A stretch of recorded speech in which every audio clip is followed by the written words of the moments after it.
Moving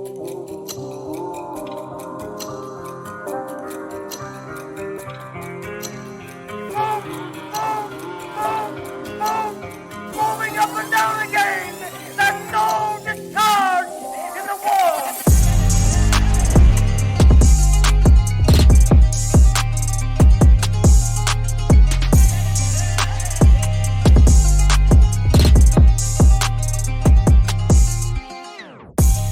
There's no discharge in the war.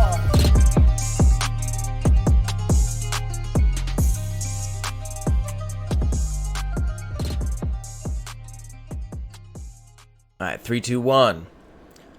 Welcome back, everybody, to another episode of Shepherd's Pie. I'm David. And I am Tommy. Oh yes. Oh, yes. We are back for another banger of an episode. I don't know really what to call this one. I've been trying to, squish it all together, quantify it into, one topic, and I feel like it's too broad of a thing. We're going to go down too many, side tangents. Yeah. It's dark, too. This one might be a little heavy. If you This is going to be a little bit heavier of one. Yeah, if you got children, be advised, they might not want to hear this. This is an over 18 podcast. You should be an adult. But, I mean, man, the topic at hand, it's like the youngins need to know. Because these are going to be, the topic at hand is Hollywood, celebrities. Yeah. Some of the elites, some of the politicians, and, maybe kids these days are looking at that sort of stuff because it's more prevalent. But mostly Hollywood and stuff is what we're going to be focusing on. But, the human sex trafficking, the sexual abuse, the manipulation, the really dark, seedy underbelly of these things that everybody looks up to. We fucking don't even give it a second thought, even though everybody kind of knows it's a thing. Nobody's outraged or upset that it's happening, even though these are things that we're outraged and upset about. Nobody's doing nothing about it. So we want to talk about it.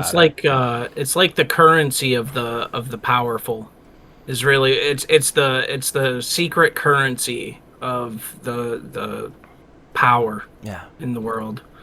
And it's you might have heard of one or two of the more popular cases. There have been some pretty popular cases within the last couple decades.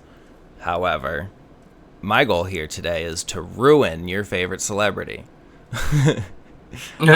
I'm sick of the idolization of celebrities.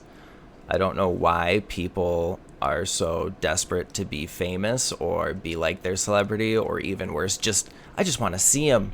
I just want to go to a show. I just want to be where they are. No, stop. These are just people. And then on top of that, these are some of the worst people on the planet. Now, there are exceptions, granted, mind you. It's not the whole industry. It's not every single person. I'm not saying the whole thing is this. No, it's just so ridiculously prevalent that you need to be so careful, because even if it's not these people are doing these things, it is that these people are complacent in these things. And it's almost like you are complacent in these things. You as a viewer, you as somebody who pays for these subscriptions to these people that produce these things, because that's what it is now. But it's you pay to go to the movies. You pay to buy the movies. You pay for a ticket to a show. You pay for a CD. You're always paying them. You're paying them to do what? Keep doing what they're doing. Is there music in their movies? Is there art? Because that's the thing I want to focus. Is there art so important, so powerful, so what's it worth that you're going to let them keep doing these things to children and women, sometimes young boys? A lot of people are under a spell. That's what all of this art and the merchandise they're selling is part of, a ritual. Solid point. When it all gets boiled down, I mean, if we look into what the actual name of Hollywood is, it's Hollywood. Yeah. Hollywood traditionally was used in witchcraft to make wands, to cast spells. Yeah. So even in the naming of this place, it's implicit that this is spellcraft. And broadcasting and programming. Yeah. And they really do put a massive effort into creating these people. They usually follow types of like archetypes. There's archetypes that they look for whenever they're looking for certain celebrities.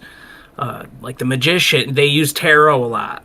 They use a lot of like tarot symbology. They use a lot of occulted symbolism. A lot of occulted shit in their entire thing. And so you'll see this over and over again, the occultism, the pagan stuff, the like all this weird twisty stuff.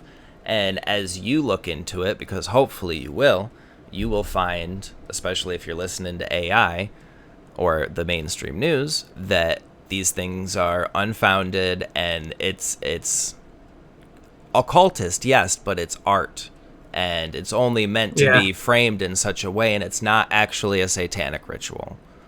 Okay, well, what is a satanic ritual, really? Like, what? Yeah.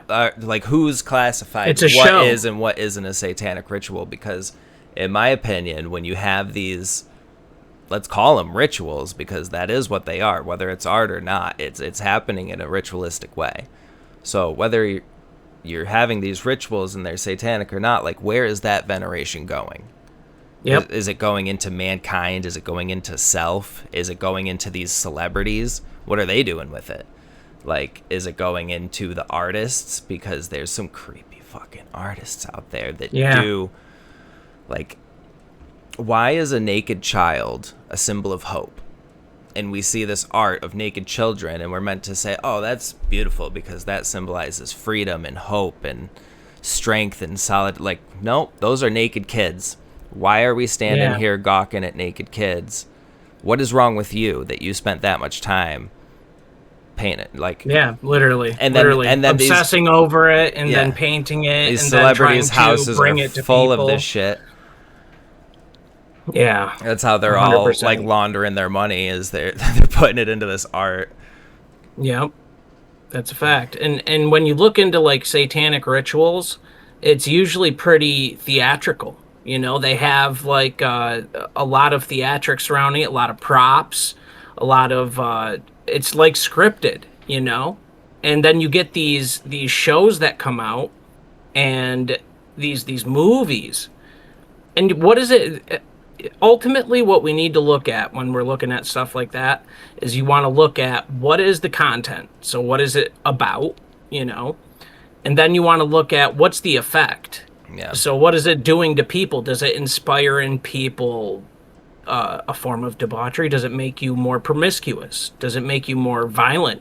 Does it make you think some type of way negatively about like spiritual matters, like a God? Does it make you feel bad about God? Does it make you hate God? Does it make you question God? All of these themes are very God and you're entitled to more.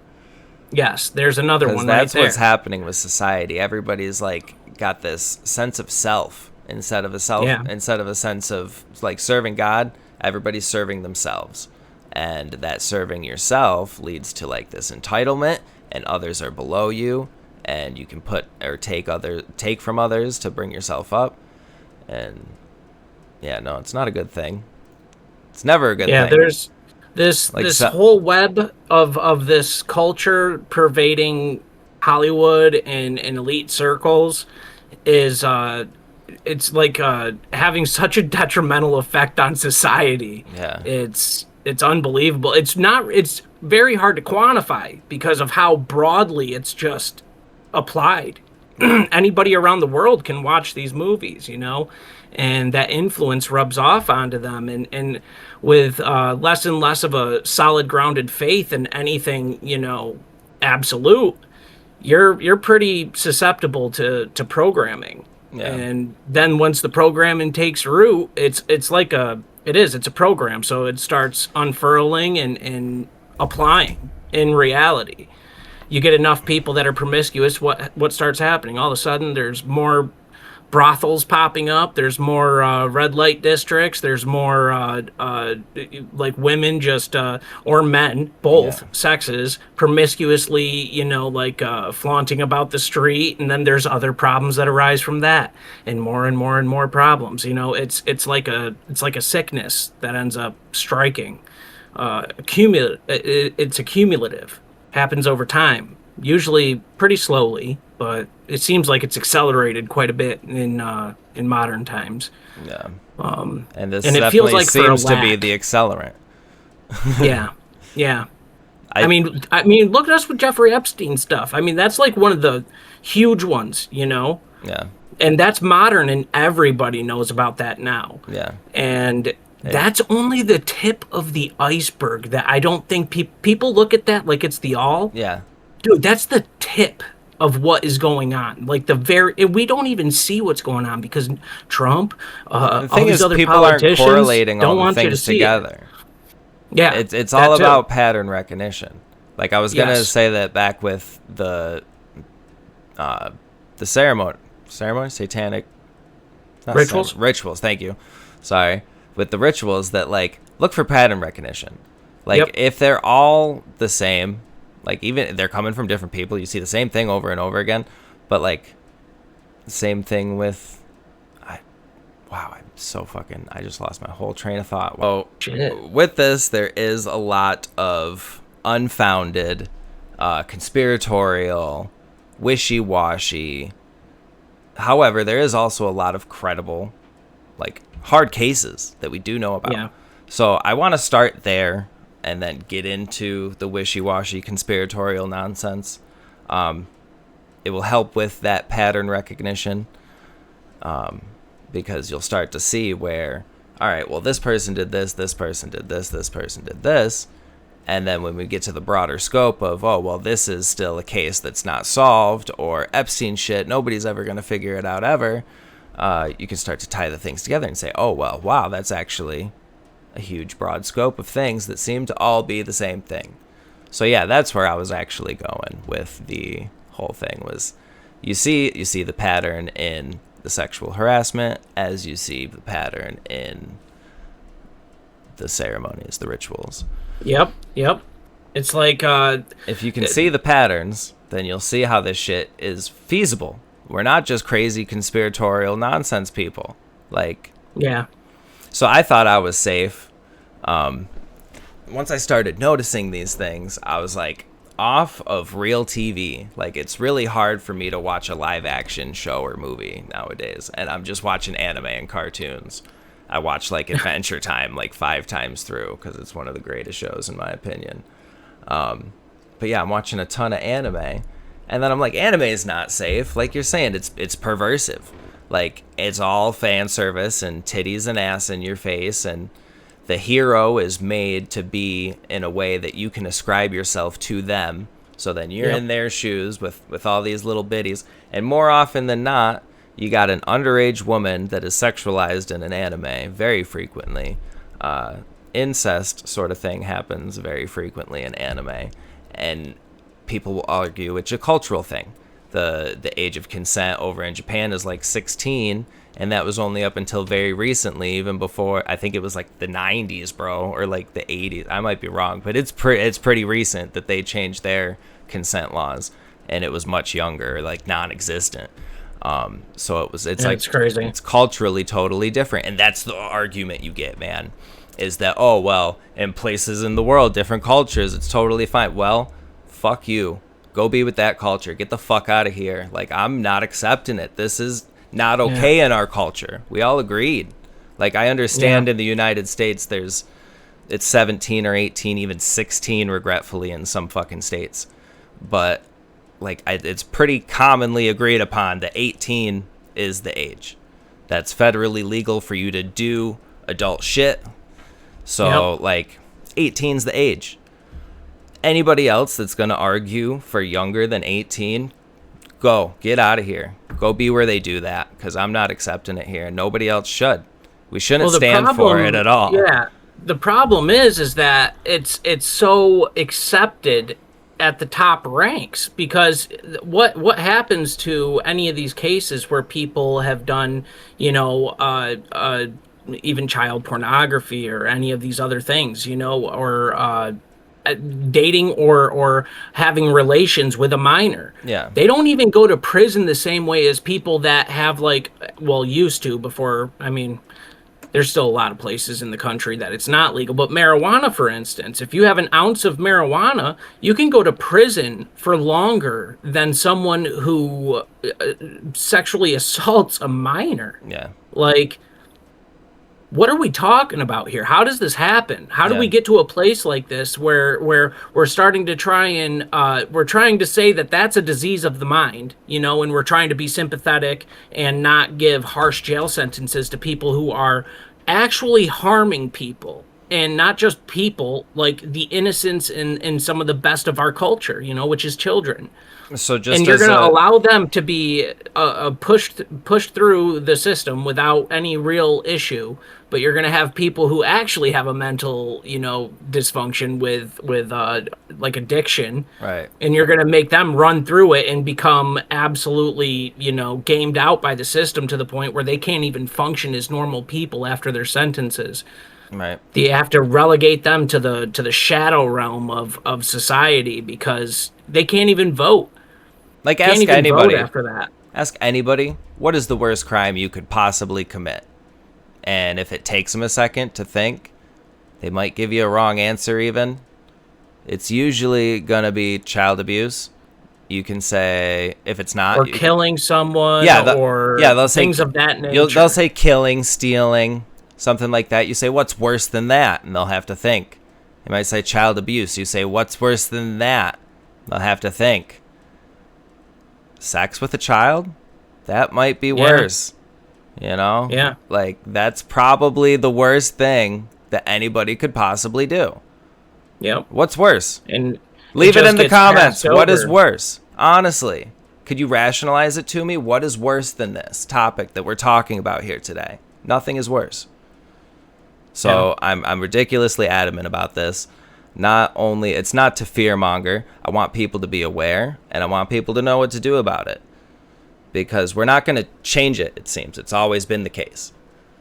Yeah. It goes back to, truly, if we really look into this, it goes back to ancient Babylon. Yeah. It goes back to child sacrifice. Yeah.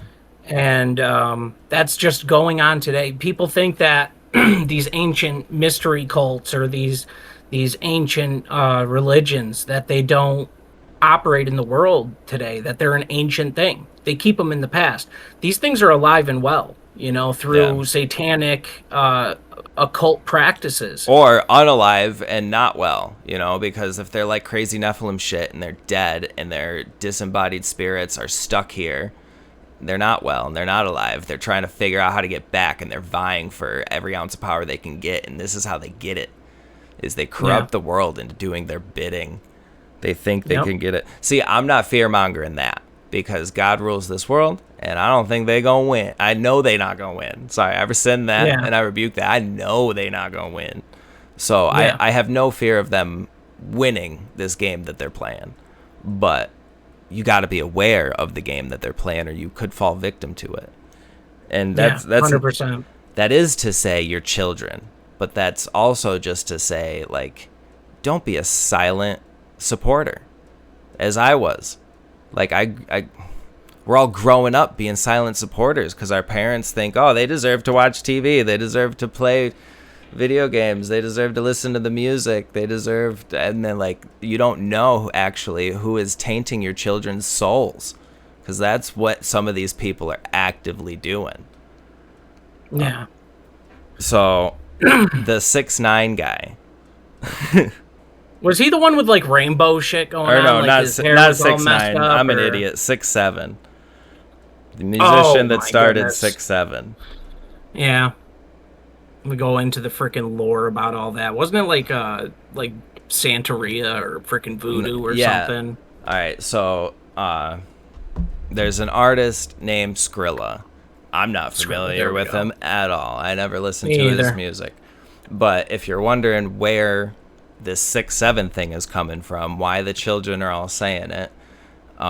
There was an artist that put 6-7 into a popular rap song. It then went viral because a kid at a basketball game, I think the score became 6-7, and the kid went like this and said 6-7 in a fun way at the camera, and the camera did a fun thing, and that video went viral, and all the kids do that now. The thing is, this artist, Skrilla, has been documented saying in interviews that he practices Santeria, and he specifically puts things into his music that are occult and of the Santeria practice to get people to unwittingly do these things, and clarifies that he has to be clear about what he's doing, and that's why he's open to talking about it, because he's not hiding anything. But 6 represents one god and 7 represents another god, and I don't know, by doing the thing, you're giving him some sort of veneration. I mean, that's as woo-woo as that sounds, he says it himself. So that's a factual thing you can get right from Skrilla that says he's got some occult, weird ritual shit that he's putting into music to get people to unwittingly do that. And also talks about the disclosure thing. So it can't be like entirely unwitting. Like, he still has to come out and say it. But it's still tricky. It goes into, so I want to get into something super quick with that disclosure thing that you're talking about. So this disclosure thing that we just heard about with this instance, the Skrilla guy. So he's performing a ritual is what he's doing by throwing that in the song. He knows intentionally that is symbolic for these two gods. Okay. So for him to go on an interview and openly admit what that is, and what he was trying to accomplish with it, it's a law of the spirit, you know? If you do anything to an unwilling participant, so if they have the means by which to refuse and you don't give them the option to do so, spiritually, it falls back to you. And it can have an opposite effect. So when people are like, if you're just a good person and you don't know, are you going to get sent to hell? Like, no, that's kind of the thing. Is like the evil people need to inform you that you are setting yourself up for evil. And if you tug on any of the strings of truth or any of the strings where the Holy Spirit is trying to give you discernment, if you ever tug on any of them strings, because you'll get signals.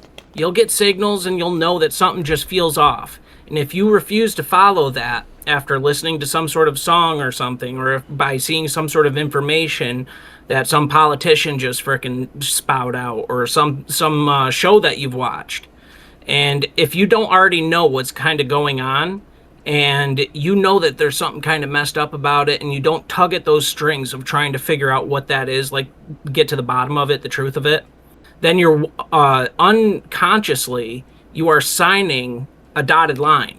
And that's why in Hollywood it's such a huge thing, you know, that you sign your soul away. There's always this talk of signing your soul away. Yeah, and people think it's figurative. People think hundreds of celebrities are coming forth and saying that they're signing their souls away, generally to the devil. They add that on there as well, signing their soul away to the devil. Well, it's just a common figure of speech that all of these people are using. Just figuratively. It's because they signed their will away. It is very much literal. Yep. It's very much literal. The signing of the soul in Hollywood and the industry is used in conjunction with their agents, their managers, their brands, because these people ultimately get the creative and ultimately all of the decision making when it comes to a person. When you become branded as a celebrity, you don't own your own self anymore.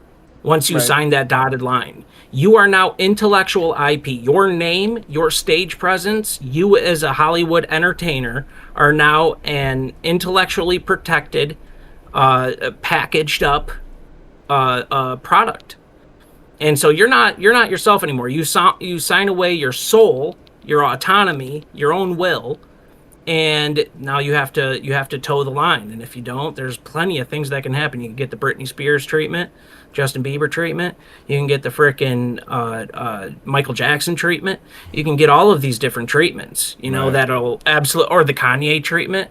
You can get all these types of treatments that they have prescribed for you if you do not toe the line with your celebrity, because it's not something that you got yourself. You got it from them. Right. And they will come collecting. They will. It's just what happens. At some point in time, they're gonna come knocking, and they're gonna need you to put this certain phrase in a song, or they're gonna need you to start dressing a certain way and do an interview saying that you don't agree with God. Yeah. Just simple things like that. And it's really easy to compromise. It's really Yes. easy to wear the dress. It's really easy. Like, there's this thing about... For millions of dollars, it's like, yeah. Everybody's like, yeah. Get that bag. Slay Queen. You know? Like, it's insane. Yeah, there's a thing about black dudes in Hollywood need to wear a dress at a point or another to make it up in the world. It's like a humiliation ritual. Yeah. Or, since you mentioned humiliation ritual, late night TV for women. They would usually go on there, and these dudes would just kind of like roast them, usually sexually, like not abuse them, but poke at them, you know, prod them, make fun of them in like a sexual derogatory manner. That's a fact.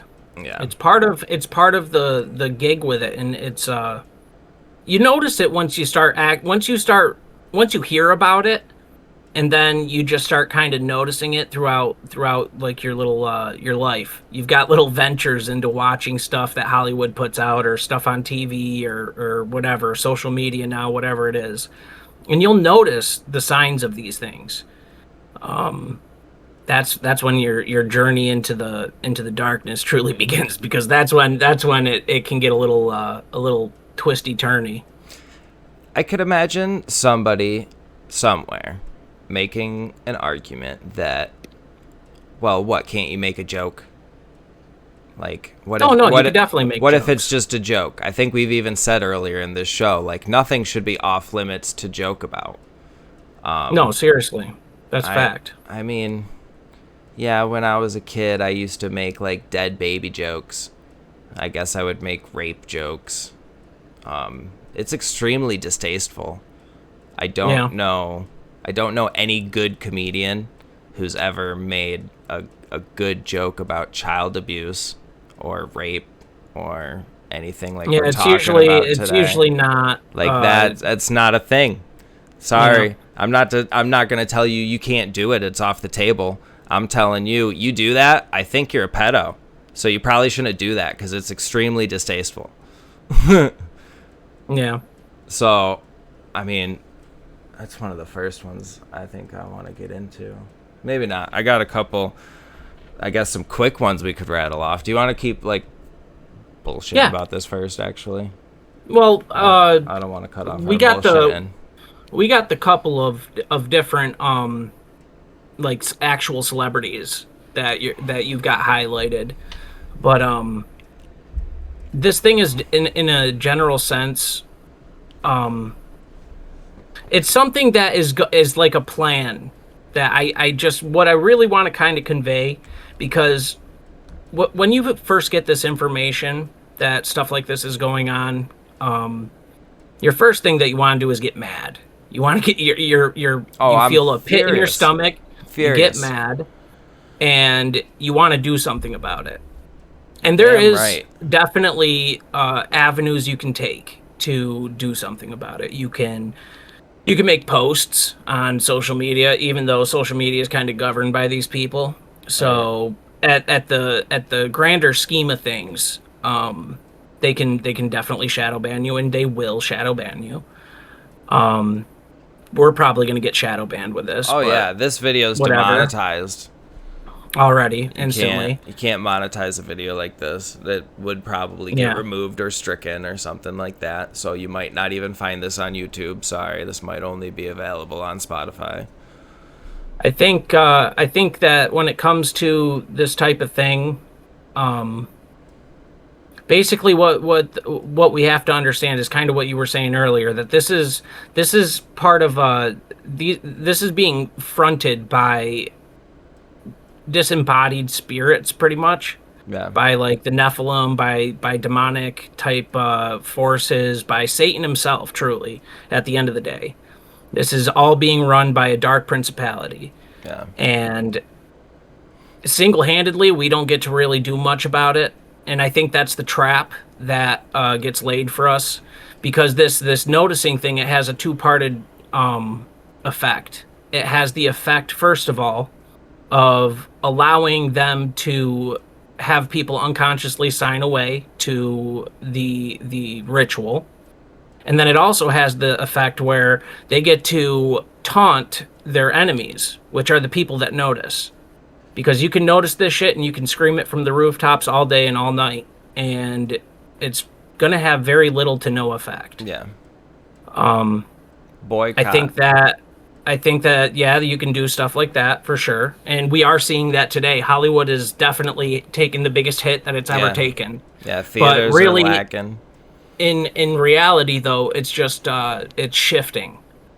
What's happening is that it's moving from one place to another. It's moving from movies and movie theaters to right in your pocket, subscription-based services. Shorts. AI is going to be the next thing People with are it. just watching shorts and YouTube videos. Yep. I mean, the podcasts are growing, and I think that's a good thing. Oh yeah, it definitely is. It's a huge thing. Because It's been going on for quite a while now, but I mean, it has gained huge traction over the past like 5 years. like podcasts, the long form conversation, it gives you an actual idea of what each other is actually talking about. And instead of it being like a quick hit of dopamine, you actually kind of have to chill out and lock in. Yeah, yeah. And that's the type of thing that I like to vibe with, you know. Frickin', I don't know. I have noticed that, especially lately, frickin' getting kind of captured by the short format, you know, like reels and stuff for Facebook or whatever. And it is definitely enticing. But what it does do is it prompts in a person who's self-aware that like you got to do like an unplug or like a dopamine reset or you know something of that nature, to where you kind of step away from it for a little while and touch grass, as the kids say these days. But no, for real. I don't know. I have a little bit of hope with it all, truly.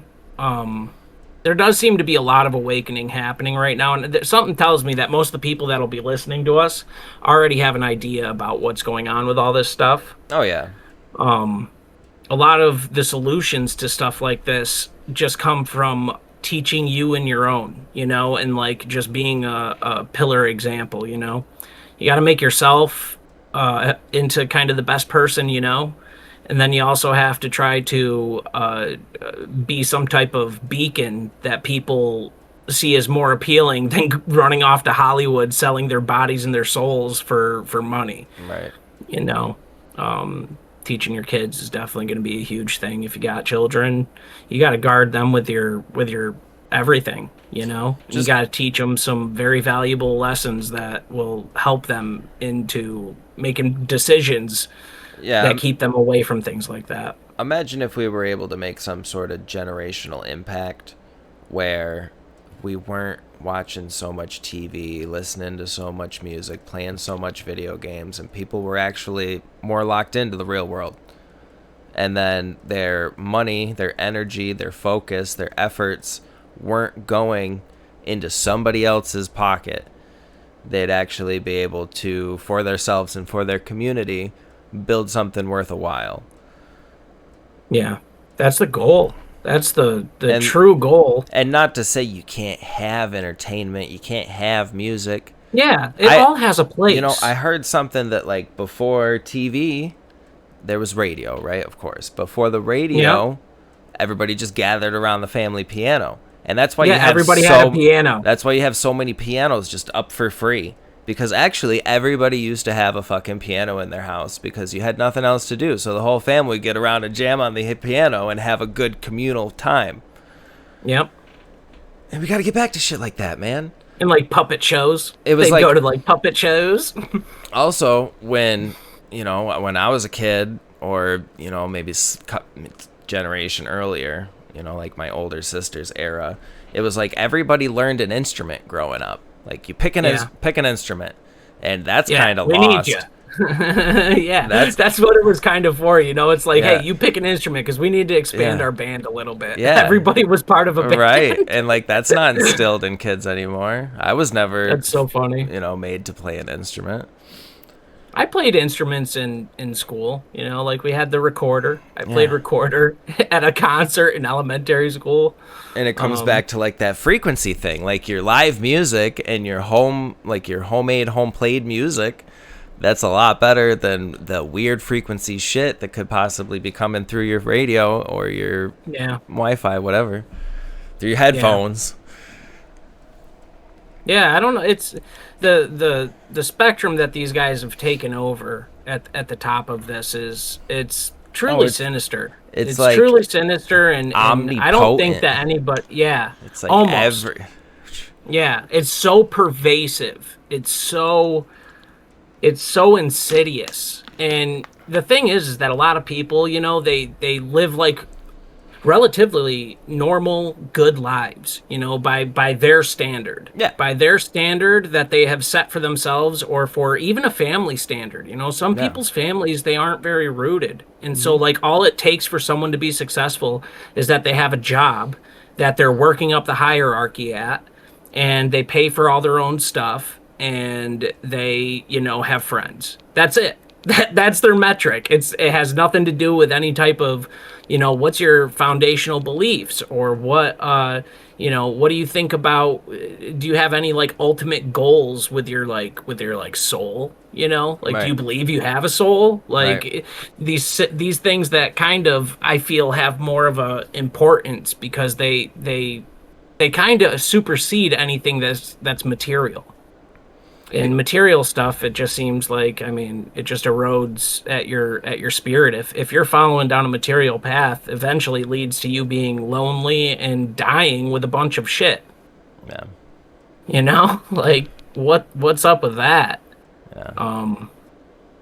Yeah, I think that it's gonna take a good amount of time, but it could happen overnight, theoretically. Theoretically, if enough people, just got some sort of divine intervention, so the whole thing could change in a day. I was saying before this, the problem is the punishment is just jail.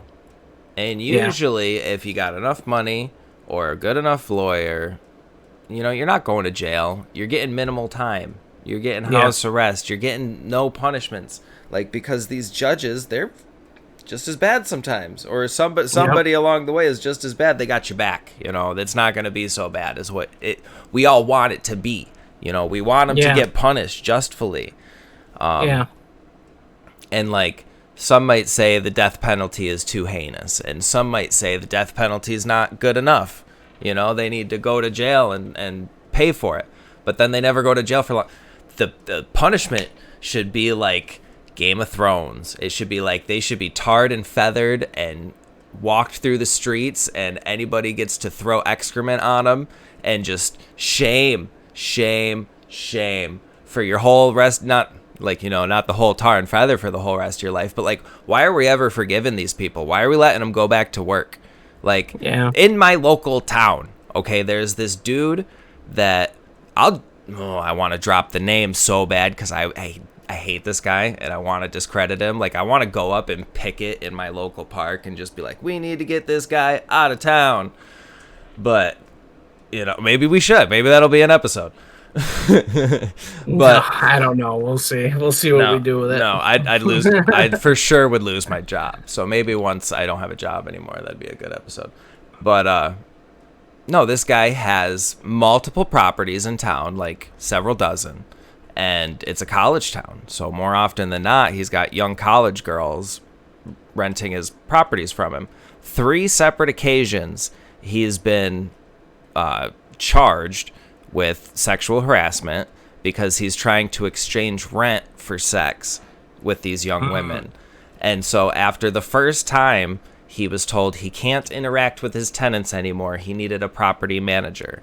He settled outside of court for, I think, $300,000 or $200,000, some large amount, ridiculously large amount. Settled outside of court, and then they just said, well, you can't deal with your tenants anymore. You need a property manager. He infringed upon that. He did it again. And same thing happened. They settled outside of court. It was more. It was like $400,000. And then it just happened again recently. And the dude kept coming in my freaking store, and I see him in the newspaper that this is happening. And I I can't because of my job. You know, I'm going to lose my livelihood if I'm like, hey, dude, you're actually a sicko. Get out of here. Like, why can't you stop going back to your properties? How come you can't let your property manager handle it?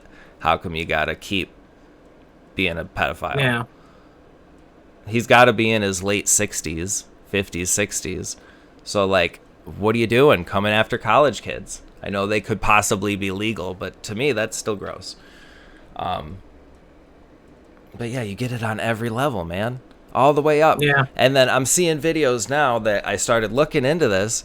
I'm getting more videos of, like, smaller not YouTube channels, like they're just putting their stuff on YouTube. They're actual companies that do this for a living. They have people call in and turn in predators, essentially, and or they'll do investigating themselves because it's so easy to find these people. And they kind of do the To Catch a Predator thing, where they show up with all the proof, and they catch they go to set up as the kid to meet the person. The person shows up, and they're like, "Hey, what are you doing? Showing up to meet an underage person? Like, we have all your texts. I've seen a lot of videos of that. We have all these nude videos or pictures, whatever you sent. Like, we've got everything." And then generally, cops show up, and more times than you'd think, sometimes the cops will take the evidence and they'll arrest the person. I'd say 7 out of 10 times, they're like, can't take the evidence, we can't arrest him, there's nothing we can do. The one time the kid went back into work with underage children, he works at like this YMCA type of thing, like a sports club. It's got underage kids and young boys, and he's specifically texting sexually with a young boy. They catch him doing it, the cop wants nothing to do with it, right? They don't care.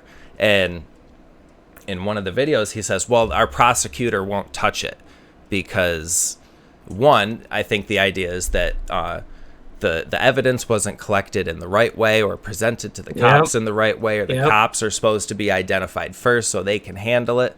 The thing is, it doesn't get handled. And so, yeah, their prosecutor won't touch it. I think the other reason is the prosecutors probably have a reason to be letting these people keep going free. That's just my own speculation. But no, there definitely feels like there's more to it than just, you know, official chain of things, because there's people that are like drug dealers, you know, or other things that like cops will take random tips about that and use it as, you know, ammo to go and arrest these people, and they'll arrest them for less, you know. But then it comes to someone who's abusing children or something of the nature, you know, any of these heinous sex crimes, and they get to walk free, or the cops just say, oh, there's nothing I can do, my hands are tied. It's like there's more red tape around pursuing things of that nature than there are of other crimes that don't feel as heavy or as heinous or as you know, just terrible. Right. I think a good solution too for this type of thing. I mean, good is kind of relative, because if you're as, you know, frickin' I'd say black pilled as I am, you don't really think that writing your congressman or your people really does much. But there is something to be said about it, because change can happen theoretically this way, where if enough people write up like their Congress, and they say, and they provide with like a precedent. Yeah. So if you have a precedent in your state or in your local municipality where something happened, someone was set free and then they reoffended, and it was like to a very gruesome, you know, type of end. Yeah. Then you could use that precedent and write your local governor, and you can try to get the laws changed. You know, you could try to set some type of like popular vote, petition type deal going on. Put some where pressure you on all these get on the same politicians. page. Everybody needs to be on the same page with it, and flood the emails, flood the post office, flood the voicemail of these people. And every and time you all see with the same motherfucker in page. public, let them know. Yeah, you could do that too. But I think that Non-violently. would help a lot with getting, because we have to kind of do this, I think, from like a grassroots movement. The pressure from below needs to be heavy. It needs to be very powerful in order for a change like that to happen, especially with how corrupt the top of this thing is. And it would need to be semi-coordinated, or not semi, it'd need to be pretty coordinated, to where enough people are on the same page with the same voice, with the same worries and concerns, and with a cry for the same type of solutions. And if that's headed up, I mean, there's definitely a good chance that if someone's looking for re-election and they see that like a fat majority, enough of them to where it could be either super close or super not in their favor, and they're up for re-election, they're going to be looking to try and satisfy a good chunk of people. Now, whether or not that sticks, that's another story. Maybe they just use it so they could get reelected, and then afterwards they write it out. But if that happens, good chance is, if you took part in something like making a change like that happen, you're going to notice if it gets changed. And then you just get everybody back together, and frickin' you're going to have to fight the good fight again. But Right. I mean, that's kind of how it works with this type of thing. That's one of the really, truly only, because the way that things are right now, you could be like a solo lone wolf warrior that goes out there with a camera. You go out baiting people, pedos. So you go out there baiting them on the internet. You know, you act like you're an underage girl or something. That's not good. That's not good. Like, that style of vigilante shit, you're gonna end up in prison before they do. Well, so the one that's not going subject to help I anybody. had seen, it's like an actual business that does this. Like, they had set up, it seemed, a whole LLC or a whole enterprise where, like, that's what they did. So even though that's the tactic and it's rough, like, that's how the police do it. That's how they do it on A Catch a Predator. Yeah. Like, it's like a sting operation, you know? The problem is not coordinating with the police, and when the police don't fucking care. But this idea of, like you said, pretending to be a young girl and get into it in a chat room, that makes me want to bring up the Sean Ryan show, Ryan Montgomery. So there's this guy, he's like a super hacker, dude, and his name's Ryan Montgomery. He's been on the Sean Ryan show several times, and he very frequently talks about these predators that just, and they're in the chat rooms immediately on top of these young girls. And it only takes a second for anybody to say, "Oh, I'm a young girl." He posed himself as Ashley, 14. Enters the chat room within fucking a minute. He's got 4 dudes messaging him. She's like, "How old are you?" "You're 50 something. I'm just a kid. Are you sure you're okay with this?" And they're like, "Yup." Sending pictures. They don't care. So why? That's so fucked. Why is nobody taking care of this? Why is there not a federal organization? Why is the FBI? Why are the local police not all doing sting operations in these sorts of chat rooms and getting these people? Why? Like, you want truly. So my tinfoil hat moment. If you want the prisons full for your slave labor, right? They want the prisons full because they're making money off of each prisoner, and then you can force the prisoners to do work for cheap labor. On top of that money you're already making for having a prisoner, why don't they scoop up all the pedophiles? Like you were saying, they're taking all the drug dealers and giving them massive sentences. Why just let the pedophiles go free? It's because it's the most heinous crime. Let it prevail.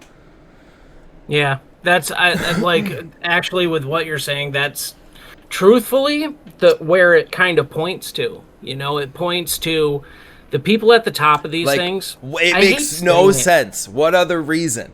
Like, please, somebody let me know. Because if it's that easy to find them and the police aren't doing anything, and Like, their hands are tied, but the reason their hands are tied is because of these higher order precedents that are set by higher tier people. So it all ends up going back to the tops of pyramids. The tops of pyramids are freaking making this happen.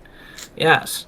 And so it's what it truly boils down to is what's more damaging to the world, you know? And like I said earlier, addicts most of the time they're kind of like they're kind of more of a sad case than they are like a criminal. You know, like sometimes they do criminal things, of course. Like sometimes they'll steal or hurt. You know, but then what ends up happening is the addict themselves. They're like a cry for help. You know what I mean? That's actually could be savable. You know, and by imprisoning them, you actually turn them into something dark. You actually turn them into, you know, like a monster. But with monsters already, you know, so you get someone that's like, you know, hurting children on a mass scale or hurting people on a mass scale like that, then they're already a monster. There's no point in putting them into a complex that is designed to create monsters when they're already a monster. You just want them out in the world doing and wreaking the havoc. Now, there is a show that, you know, I don't normally do this, but I will definitely drop this show because the way this show is framed and the overarching theme of it and whole idea is so unbelievably correct. And it's like a revelation of the method. The show Evil. And you can find it on Netflix. And there's also extra seasons that are on, like, I think Peacock or something like that. I would never watch a show called Evil. That's so funny. No, dude, this show is phenomenal. It goes in about a she's like a psychologist for like prosecuting like people, you know, like it's about law and about religion. And so then there's this priest, and in the beginning of the show, it goes into where there's this guy that's behind bars, and he's trying to plead insanity, and the priest is trying to be like, well, I think he's possessed. And then they go in, and the woman, she's like, she used to be a Catholic, but now she's like second guessing it. So she's like a skeptic, but she still has that like basis of faith. And going in there, she ends up trying to use like psychology and stuff to try and suss out if he's actually insane or if he murdered these young girls and raped them for, you know, just whatever, because he's, you know, just a monster that needs to go to prison. So she's trying to figure this out. And she ends up drawing a cross, and he ends up going nuts, speaking like demonic Latin shit, and the priest ends up freaking hiring her to be part of like an exorcism / like part of the church that investigates this type of stuff and figures out if it's a mental disorder or if it's actually a spiritual matter.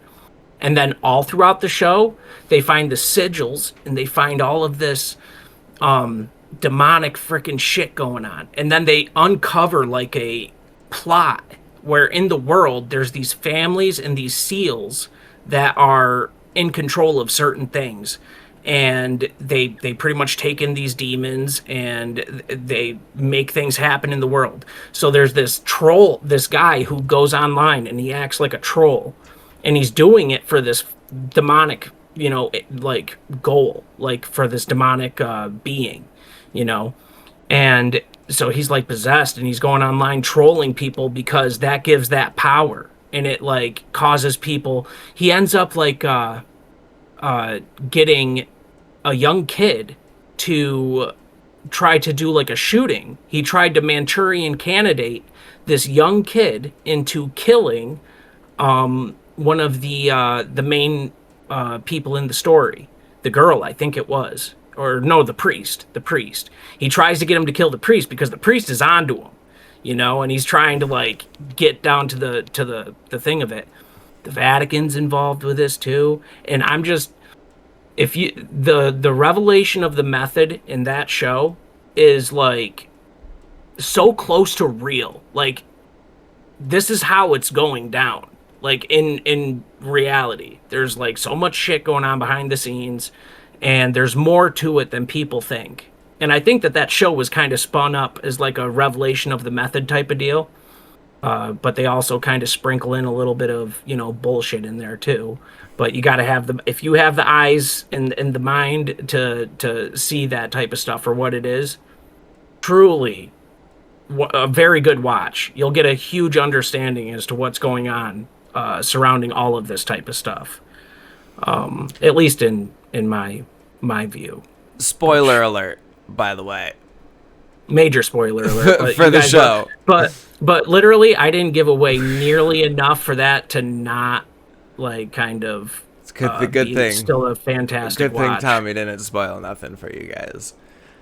No, whatever. You got watch it, dude.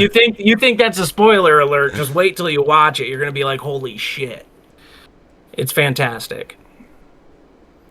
But yeah, it's the same type of precedent. It truly is. Where these people they have so much blackmail on each other, and they pull in these favors and it is a big blackmail operation. It's a currency. So hurting children and having that type of material and having that type of information is a currency in places of power, because it makes it so that you have to keep secrets. You can't be truthful when you have all of this ammo out there against you. You can't be. Right. And then you play ball. And then the charade, the theater of it all gets to remain intact, and everything happens as business as usual. This currency is so powerful that we now see the shit with Jeffrey Epstein. You know, like that entire thing, it was an op that infiltrated the United States government to a level that is disturbing, and to the point where the public is still after it, which is crazy because the public don't get behind much of anything, but they did get behind this, which shows there's a precedent for people. They don't want that type of shit in their government. They don't want it like that, right. But it's there, you know, and then it gets exposed a little bit. The only problem is that it's being like guided, you know, with the current administration and everything. They're guiding the release of that stuff when a lot of their own names are on there. And so they're keeping themselves, you know, hidden and good, but the rest of them, they're allowing them to burn because it's part of their agenda. Right. This thing is massive. So Hillary Clinton and Bill being on the run from given they're subpoenaed, and they're avoiding their subpoena. So being held in contempt. Yeah. So is that a show? Is that a genuine flee out of terror? Because like I've said before, like you get caught for this thing, you're not letting anybody else stay innocent, you know, you're taking everybody down with you. So why, you know, she knows it's coming, he knows it's coming. Why don't you just go down and take everybody down with you? If that's how he's going to play the game, because it's like that slow drip of who's on it, you know, everybody's on it. Not, I'm going to say everybody's on it, but you know that a lot of people it really seems like Trumpsky's on it. Really seems like Trumpsky. No, he is. Yeah. He definitely is. Like a fact. Yeah. The guy's on there. I think that she's running. So everybody's like, for a couple it's all of a matter of like, yeah, these names are mentioned within the files, but there's pages and like there's thousands.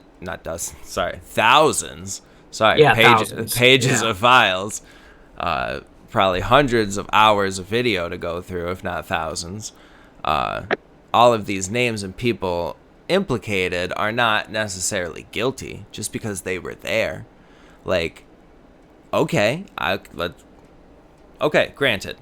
Let us then take every single one of them in and question them, investigate them. Yep. Why has that not been done? All of their lawyers, like all of these people that are, like Epstein's lawyers, Ghislaine's lawyers. Why are we not bringing them in and talking to them? Who funded him? Les Wexner? Is that right? Yeah. Yeah. Well, Les Wexner was the guy at the behind like the Twin Towers, right? And Yeah. yeah. He took out an insurance policy right before the freaking 9/11 happened, but he's like a huge like financier and Yep. Okay. yeah, right? Yeah, he is. American billionaire, businessman, co-founder, and chairman of Bath and Body Works. He has been the principal in Abercrombie and Finch, Victoria's Secret, La Senza, amongst Yep. other retail corporations. So this is one, high fashion. I want to point that out. High fashion, Victoria's Secret, Abercrombie and Finch, Yep. Hollister, Bath and Body Works. Dude's a billionaire. He had given his power of attorney to Jeffrey Epstein. He funded Jeffrey Epstein. Jeffrey Epstein had control over this dude's funds. Yeah. Why? That's nuts. Why isn't that being investigated? All of these companies need to be investigated. I think that they, here's the thing. Think about I think it. that they probably Hollister, are. Victoria's Secret, Abercrombie and Finch, all the models that are involved, they need to all be investigated and questioned. Not that they're complicit or, accused predators, but could be victims. Yeah. Like, I think that basically what it ends up boiling down to is the law with everything, like they have, dude, these people, especially billionaires, dude, the council of law knowing people, lawyers that they have, like under their payment is just insane. It's truly absolutely just bonkers. And I think that there's supposed to be something where this type of thing, is supposed to be public, like whenever you go to court and stuff, it's supposed to be a public thing, right? Like they have scribes, transcribers in courtrooms that, do the paintings and like write down every word that's said so that it's there for public record. right. But I think that there's a huge section of law, especially before someone is held like criminally for any type of accusations or anything, where it doesn't have to be made public. And so I think that it's in that shadow that these things are happening, where these companies, they definitely are being, if not subpoenaed, they're definitely getting visits by, people of the law, the FBI, the other shit. But then it ends up coming to a point where nothing happens because they have ironclad lawyer defenses that they can't penetrate with the law, which is a problem. That's a huge problem. That the loopholes exist for these people in such ways that they can operate without any real worry because they have enough freaking lawyers on their side that they can wrap this thing up for 20 years. And nobody will be sent to jail. I would like for my taxpayer dollars to go to televising every single court case within America. I don't care how long it is. I don't care if nobody watches it. Every single court case in America should be put up on the internet like a fucking podcast. So, I think that there is a way to get the transcriptions. Yeah, they make it super case. Yes, it is. It's called public records disclosure. I forget what it's called, actually. Yeah. Let me be the smart ass and tell you what it's called. I don't know what it's called. But there is a law that you have to disclose that sort of thing. But it's not just fucking out there. It needs to be out there. Why did we all get to watch the fucking Johnny Depp case? Like it's literally that's televised. Yeah, it's the next best show. But then, when it comes to an important fucking case, it's all closed doors. When it comes to my own case, I can't bring a phone into the courtroom. Like, what are we talking about here? Yeah. Yeah, I think that I think it just what we're really seeing here, and that what it is this one linchpin of the corruption that has been exposed it's interwoven, and so what it's doing is it's exposing where a lot more corruption in a lot more areas is. And I'm trying to understand myself, because when you really think about it, it's almost like it's almost like once you get to levels of power like that within the government, and when you have access to all this shit and you aren't a great person, like these types of things are just so embedded that it's hard to differentiate between what's like commonplace because that's just what happens when you run like a country, or what is part of like this really deep seated like evil shit that is trying to like destroy everything, you know? Right. Because I think that's just been like kind of like a precedent since like all governments, man, that like there's always ways of attack, there's always avenues for blackmailing I and mean, leaning on people and getting things to all of happen, history shows that it's the nature of man. It's not Yeah. even just Yeah. government, it's the nature of man. At first, I was going to say the Bible shows, but it's really just all of history shows that Yeah. is the nature of man. Yeah. And so that affirms my belief in the Bible. Yeah, more. Like truly it does, truly. Like, because it comes from everywhere, affirms my Yeah. belief that the Bible is right, saying we are all The sin sinners thing. and we need Yeah. Jesus.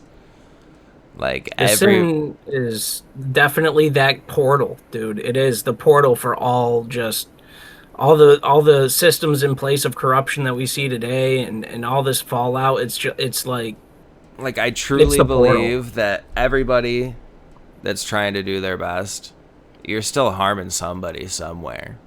Like this whole new activism for like the LGBTQIA plus, all of them, like that is at its core, like the people that support it, it's a good idea, it's a good movement. Like you have it's children, dude, that were abused because they were gay or they thought they were a different sex or they were just a little queer, and they had some strict hard ass fucking parents that beat the shit out of them.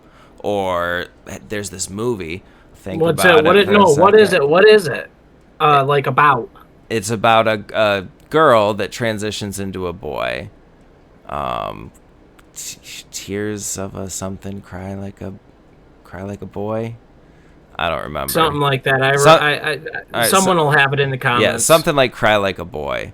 But she dresses like a boy and is hanging out with the dudes, and the dudes figure out she's a boy and they rape her. They take turns raping her. And so like that sort of shit happens, man. These people just want to be themselves and live, and I can support that.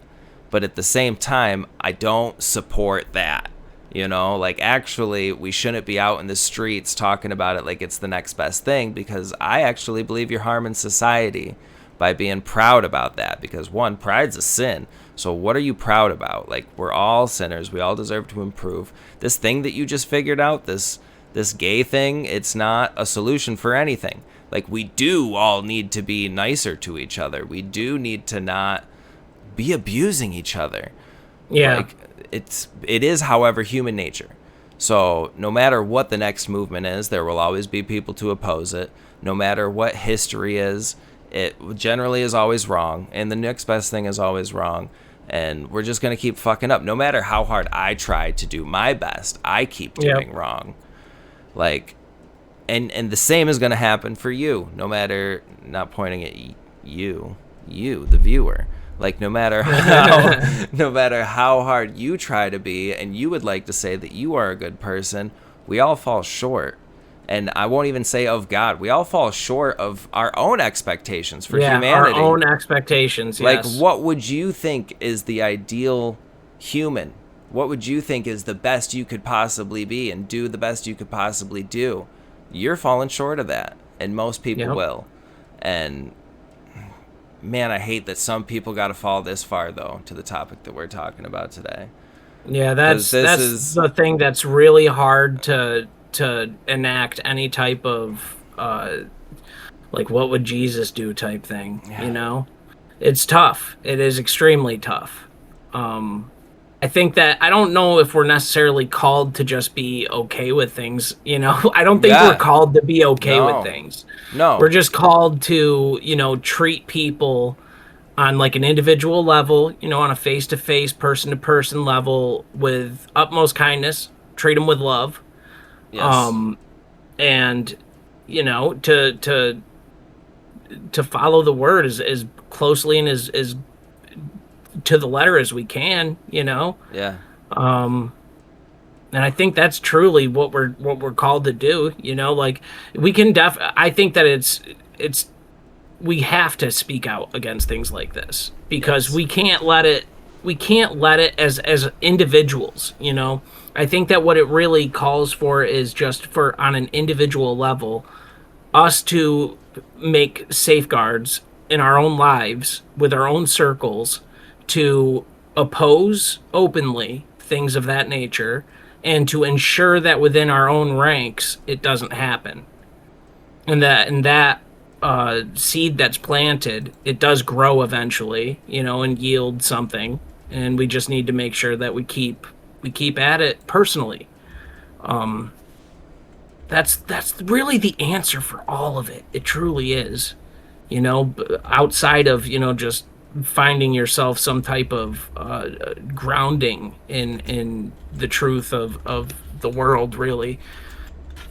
And you gotta live better for yourself, for your family, your Even friends, if you don't and believe for in the society at Bible, large.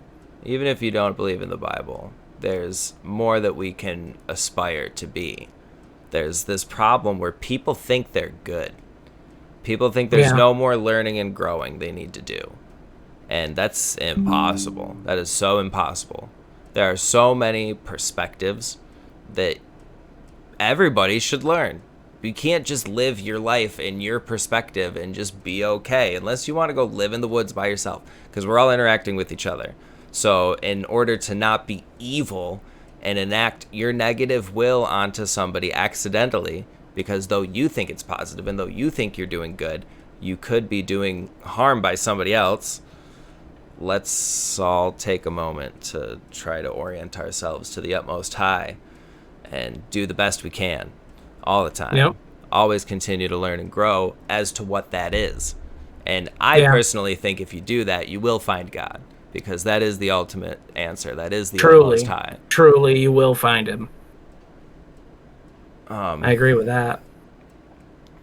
So, It's bro, like that saying that if you follow conspiracy long enough, you just end up directly at God's frickin' feet. That's where you end up.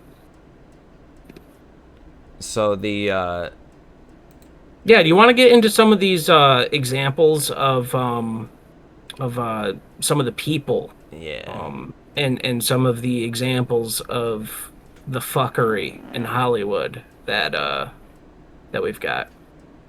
I was actually thinking about, do you want to do a smoke break? Fucking people hurting kids like that. You can't even fucking imagine it, dude. I'll tell you this right now, dude. I saw this video yesterday. It just fucking popped up on my feed, and it was this girl talking over this video of like an ultrasound, and I didn't notice it at first what was happening. And she's like pretty much saying, this is murder type shit, blah blah blah, and like talking about how like just shit with kids.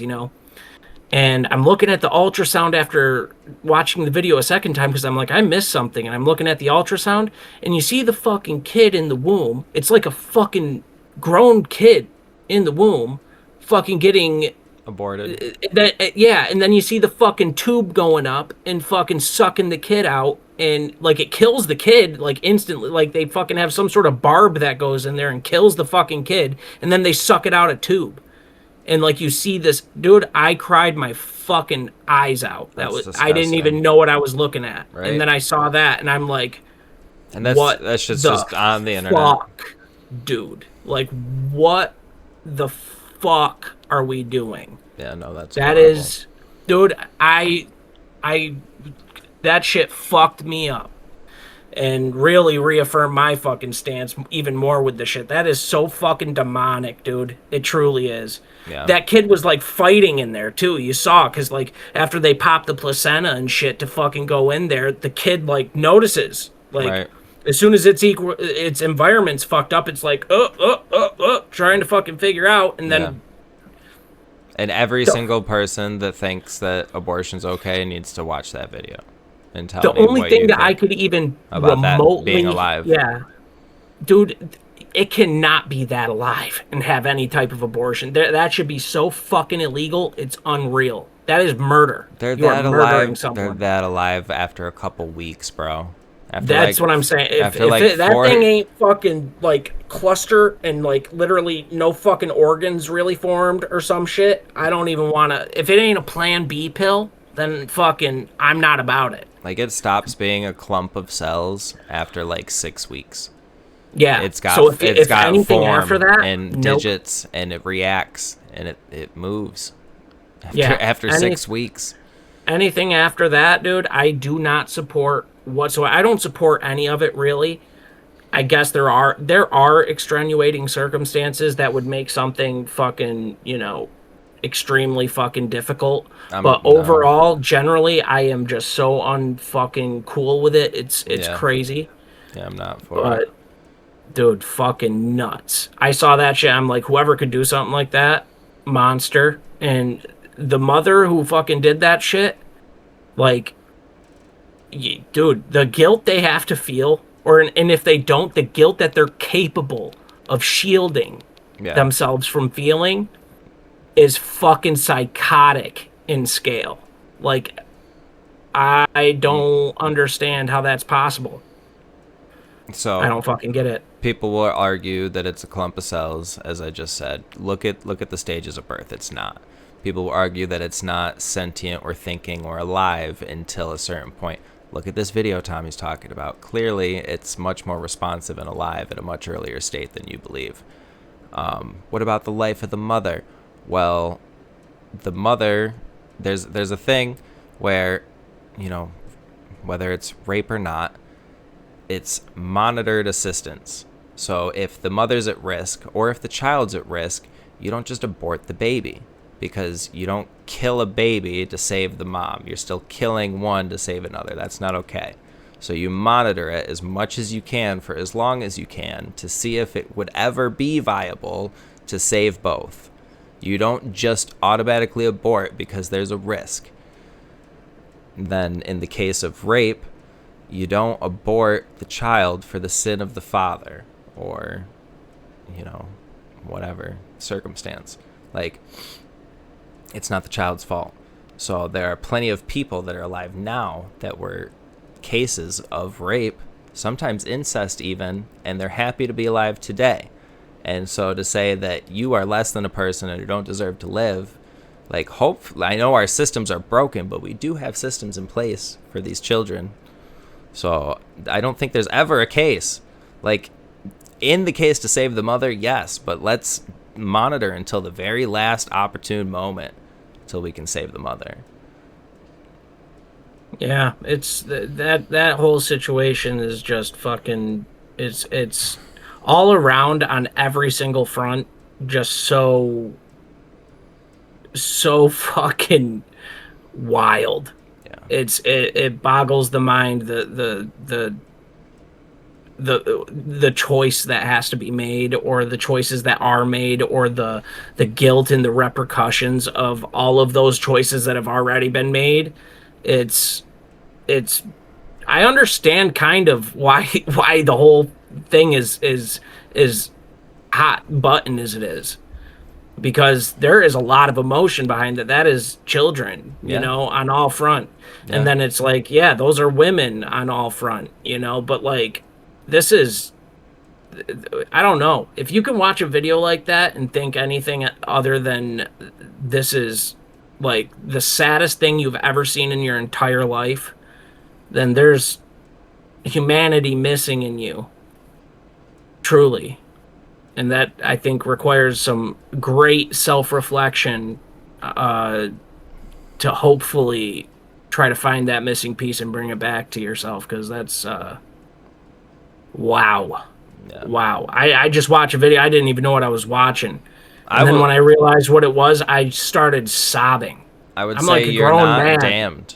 If you're somebody who has done that, if you've had abortion, it's not the No, end of the you're not world. damned. Yeah, You're not damned. you're still I worthy don't think of there's anything love you're from damnable God. for. Yeah.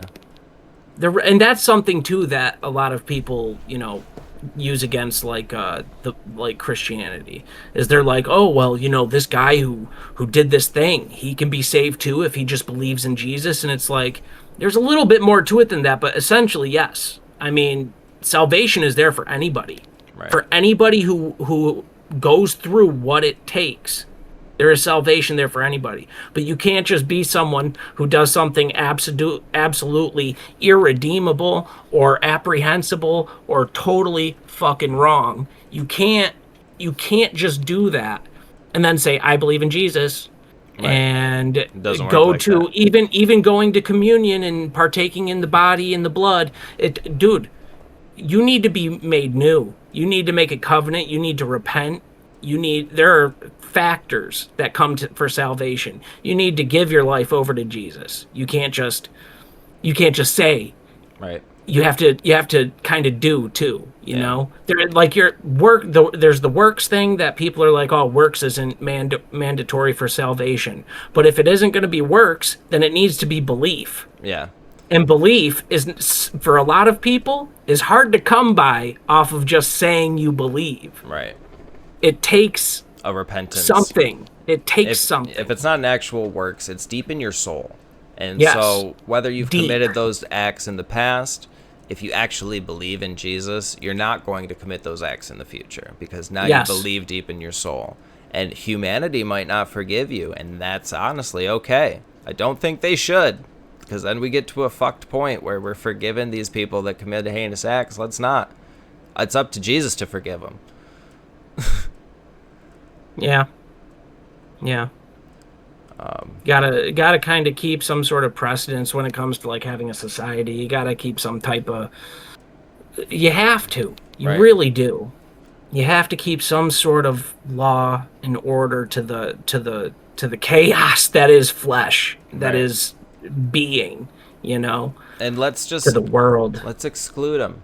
Instead of throwing them in prison forever, instead of the death penalty. Tar and feather in the streets, and then you're kicked out forever. There's got to be solutions that can help, whatever, because you want to talk about a mental health pandemic. We have a abuse pandemic on all fronts, mentally, spiritually, and physical. And I mean, come on. So that was a whole spiel off topic. I might cut it out. It's probably going to stay in. I think that was a good segue right there. Was bring us back to where we're at, which is talking about the actual cases, some actual celebrities that are up to this nefarious deed that is... I don't even know what to call it, man. It's not... Tommy wanted to call it sex trafficking. It's sexual misconduct. Sometimes with minors. It's so much more. It's so much more. It's like the currency, dude. I'm telling you, it's like the currency for power. It truly is. I think we're calling this Hollyweird. Yeah, it's like the dark currency of power. Like there's a light currency of power. If you follow God, you get divine currency. You get divine, assistance. If you do it the other way, you get the dark shit. And this is that. Right. So, something that's been going around recently has been the Roblox thing. A lot of sexual misconduct happens in video games. Any game with a chat pretty much is susceptible to this sort of thing, because anybody can go in, any adult can go in and pose themselves as a child. It's very tough for video games to mitigate this sort of thing. A lot of games remove such things so that they don't happen. And then in any sort of chat, it's very easy to report a player for any sort of misconduct. What's been going around a lot recently is Roblox, because they had a user that was going around and collecting information on predators within the game, reporting them to his local police or their local polices, wherever, and actually apprehending these criminals. He ended up, I think it was 6 people, he ended up getting arrested, and Roblox sent him a cease and desist and was saying that they didn't want him committing vigilantism on their platform. They didn't support what he was doing. They wanted him to take down his videos because he was publicizing the whole thing on YouTube. So I really would advise every parent, if you're gonna let your kid continue to use Roblox, be very vigilant, be very mindful of what they're doing, who they're talking to, what sort of games there's playing. Because I don't know if any of you actually know what Roblox is. Roblox is such an obscure game. It's been around for a long time, and most adults don't even know what it is. So Roblox, it looks like Minecraft. A lot of people will just assume that it's similar to Minecraft. It has nothing to do with Minecraft. It started off very similar to Minecraft. It was like a Minecraft ripoff in its very first iteration. What it very quickly became was a platform where people can create and upload their own games. And so anybody can sign up to be a creator. You can create a game, and then there's a slew of hundreds of games. So it's difficult for these, well, it shouldn't be difficult. They should do it very quickly and easily, but they do not moderate what sort of content is being created or put into these games. And then also within the games, there's tons of microtransactions. Roblox takes 30%, or the creators make 30%. So Roblox takes 70% of all microtransactions that happens within these creators' games. So not only sometimes are these people being predated upon, but also they're basically stealing your money. Because how often are you buying your kids cards for Roblox or Robux? Like, how much money have you spent as a parent on Robux? And do you know where it's going? Do you know what in-game items these children are getting? What value they're getting for your money? You have no idea. No. Are you monitoring these things? I really hope you all are, because this is, like, who are these people? Why are they getting your money? Is it worth it? Who are they talking to? How, like, most of the top games on Roblox are titled brain rot. And if you spent 10 seconds looking into any of them, you would not let your child play these games. Yeah. Yeah, and that's just another portal for anybody with shitty intent to go on and exploit, vulnerable people. It's vast majority of the people using that platform, that game, are minors. The vast majority. Yeah. But you do have a small minority of older people that do play, and then an even smaller minority of that are purely shitty people that are intentionally trying to sow darkness and evil. They are. Well, for the children, it comes back to YouTube and influencers, TikTok, because a lot of these people will have deals with creators. If you make a video and get so many people to start coming to my game, if you increase my productivity by this much, then I'll give you a cut of my earnings. So these things are happening on the back end of YouTube, where creators are partnering with Roblox creators. And now your kids are seeing their favorite creators, their favorite people they like to watch on YouTube, playing these games. So then they get on Roblox and they search out these games.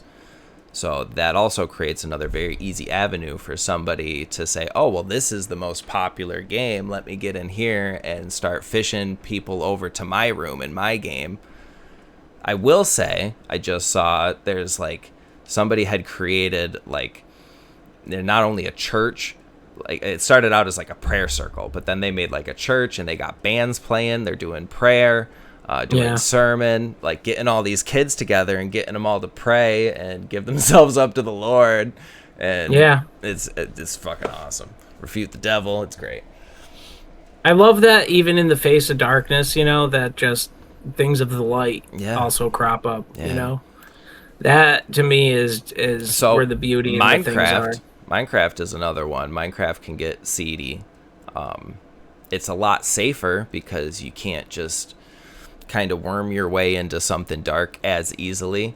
But if your kid finds a random world that's open to join online and they join somebody else's world or somebody else's realm, you got to make sure you know who that is or what the rules for that realm are or how safe it is. Because there could be worlds or realms that your kids are allowed to join online, and they could be totally fucking wild, wild west. And kids are getting fished for information. Kids are getting predated upon. I don't know if that's a word. I'm going to keep saying it. Predated. And again, you dang kids are getting predated on. How much money have you spent on your kids' Minecraft so they can get items and stuff within Minecraft? And do you know where that's going?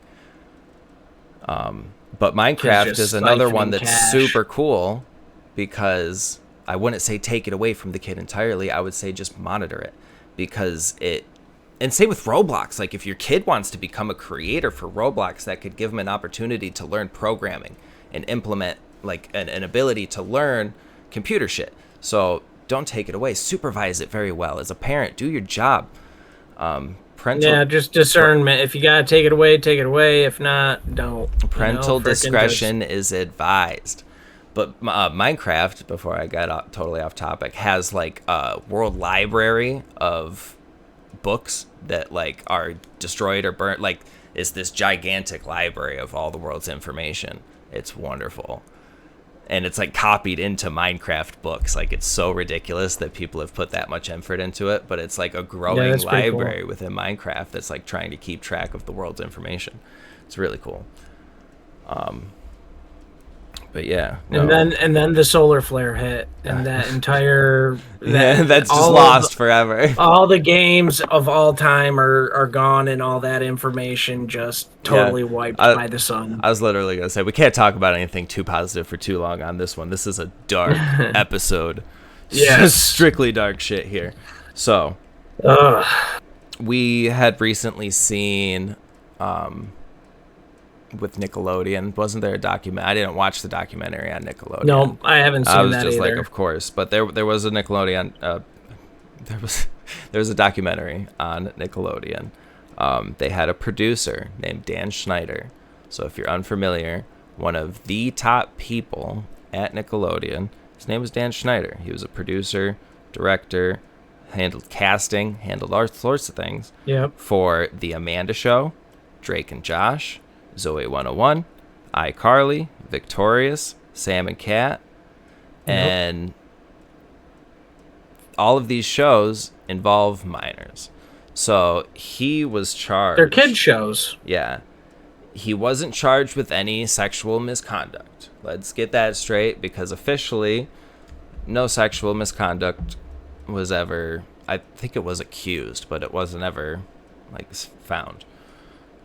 We can still speculate and agree that this guy is probably the biggest creep. Not the biggest creep, but a huge fucking creep. So staff complained of like emotional manipulation, him screaming all the time, retaliation against people that would challenge him, forcing writers to include uncomfortable jokes. And then you can see now the clip reels in retrospect, we have the hindsight to put it all together. There's like clip reels of all the nasty little shorts from Nickelodeon where it's like close-ups on little girls' feet or like, I don't know, they make them stick stuff in their mouths or make sexual innuendos or like Amanda Bynes with older men talk like flirting, like forced to flirt and talk sexual with them, gets picked up and carried off. Like a lot of gross shit these kids had to go through. So Nickelodeon cut ties with Schneider after all of this. Like he was charged with misconduct or abuse, something like that, but not anything sexual. They paid him $7 million when he left as an exit deal. Yeah, because he had a contract. So in order to break the contract, they had to pay him off. Yeah, let's just pay the guy. That's fine. I know you're a big fucking creep, and all these kids are destroyed for life. Look at Amanda Bynes right now. Like, literally, dude, she's gone fully. Yeah, and she can't even say what's happened to her. You know. Yeah. When you see shit like that, it's not just oh, she was a kid in Hollywood. No, she was a kid that Hollywood happened to her, you know? Yeah. Like, what happens in Hollywood? Macaulay Culkin, that's another one that frickin' had that same type of thing happen to him. Dude, so Macaulay Culkin will say up and down to this day that Michael Jackson never had anything, never touched him, never was inappropriate with him. When he slept over at his house, they were in separate rooms. Michael Jackson, however, has been accused time and time again for being a pervert and seemingly accused to be with Macaulay Culkin. But Macaulay Culkin says that it certainly is a rampant thing within the industry. Yeah. And you get that. Oh, yeah. Who's the kid from The Goonies? I don't know. I looked it up, but I didn't write it down. I remember. I wish I could remember the names. There was the Coreys. Yeah, Corey. Remember the Coreys? Yeah, Corey Goodman. Corey Feldman. Or Philman. Yeah, Philman. Yeah, Corey Feldman is another one that'll say up and down how fucking nasty and perverted and pedophilic the Hollywood industry is. Yeah. But, like, why aren't we pressing these guys to name names? Why don't we investigate? Why don't we assure them that we're going to prosecute to the fullest extent so that they say what they know? They won't say what they know because they know it's not going to change or do anything, and they don't want to put themselves at risk. And then all it's going to exactly because then all it's going to do is put them at risk from this. It's like a freaking. It's like an organization, you know. Right. These people, especially, that's what this shit does. That's why I've been calling it a currency, because it binds them. Yeah. It binds all of them. So if one goes down, they all go down. Yeah. That's the idea behind it. So if you get this child, if you get any of that shit on tape or any like documentation, like proof that thing happens, they keep that as like currency between each other. It's like intel currency that they can use to kind of incorporate as this like shadowy organization. You know, they appear individually as a producer, as an agent, as a you know, a director, as even a star, you know. And little does everyone know that behind the scenes, I mean, they've been caught doing something and they operate on a grander scale in a broader organization with people who all have the same trait, which is they have been blackmailed doing terrible things, and that they can't say no or speak out against anything that gets done by this organization because it'll fall back on them. Right. And then if they don't care, which there have been people that don't care and they try to come out against it and even admit their own wrongs, then they get completely discredited. They will get tossed in a loony bin and have psych drugs pushed down their throats forcibly until they forget who they are or what they even started rambling about in the first place. No. And get called nobody a believes racist them. Or anti-Semite or... Yep. And it's just them noticing what's going on and finally feeling the desire to speak the truth because they believe people should know, and they get absolutely silenced. Right. That's how that's the currency of all of this, you know, and it can go even a little deeper with, I mean, we'll probably end up getting into adrenochrome at some point. Oh yeah. Where these kids, you know, get into rituals where they're sacrificed for their blood. Terrorized blood turns into a drug for very sick and deranged individuals that becomes a currency too. So I mean, it's not just one form where it's blackmail. It's also, you know, a drug that makes people feel powerful. Right. It makes them feel psychotic. But like in a euphoric way, so they can make cold, calculated, fucked up decisions, and they feel good about it. Right. They feel empowered by it, and it's you know, that is the currency that runs things. It's so dark and so just so dark and terrible that it's hard to really kind of face it. And that's what we're trying to do. We're trying to at least face it and give people some knowledge about it, you know, from at least where we stand. You know, what we've learned, what we know. Yeah, this will probably be one of our least viewed videos because people can't bear to deal with it. But so to that point, usually I save this for the end. You should save or share this video around because people don't want to hear it. They should be forced to deal with it. We can't just ignore it. It's just going to keep happening. Yeah. So another one within Nickelodeon, Brian Peck was actually convicted of raping a child. Yep. And he worked closely with multiple child actors. He was on. He was a dialogue coach on all that. And so even after his conviction, he continued to receive support from within the industry. So I don't think he directly continued to work for Nickelodeon, but within the rest of Hollywood, sure, you're fine. Yep. No big. They just pass his contract off to someone else because he can't operate in that same organization. Right. That's how they do it. And then just don't put his name on the credits. Just don't credit him. So Disney, I tried to look up shit, and of course Disney's got nothing. They're super clean. Dude, Disney's got crazy shit, dog. Disney is like Homelander. It's like the beginning of the show. They're like, man, every superhero's fucked up except for Homelander. Homelander's the only one that's clean. We can't find anything like a true superhero. And it's like, no, Disney's the worst of them all, probably, actually. Like, they've got tunnels under all of their freaking Disney parks. Yeah, their Disney parks all have tunnels. Children that have gone missing from Disney parks. Yes, disproportionately.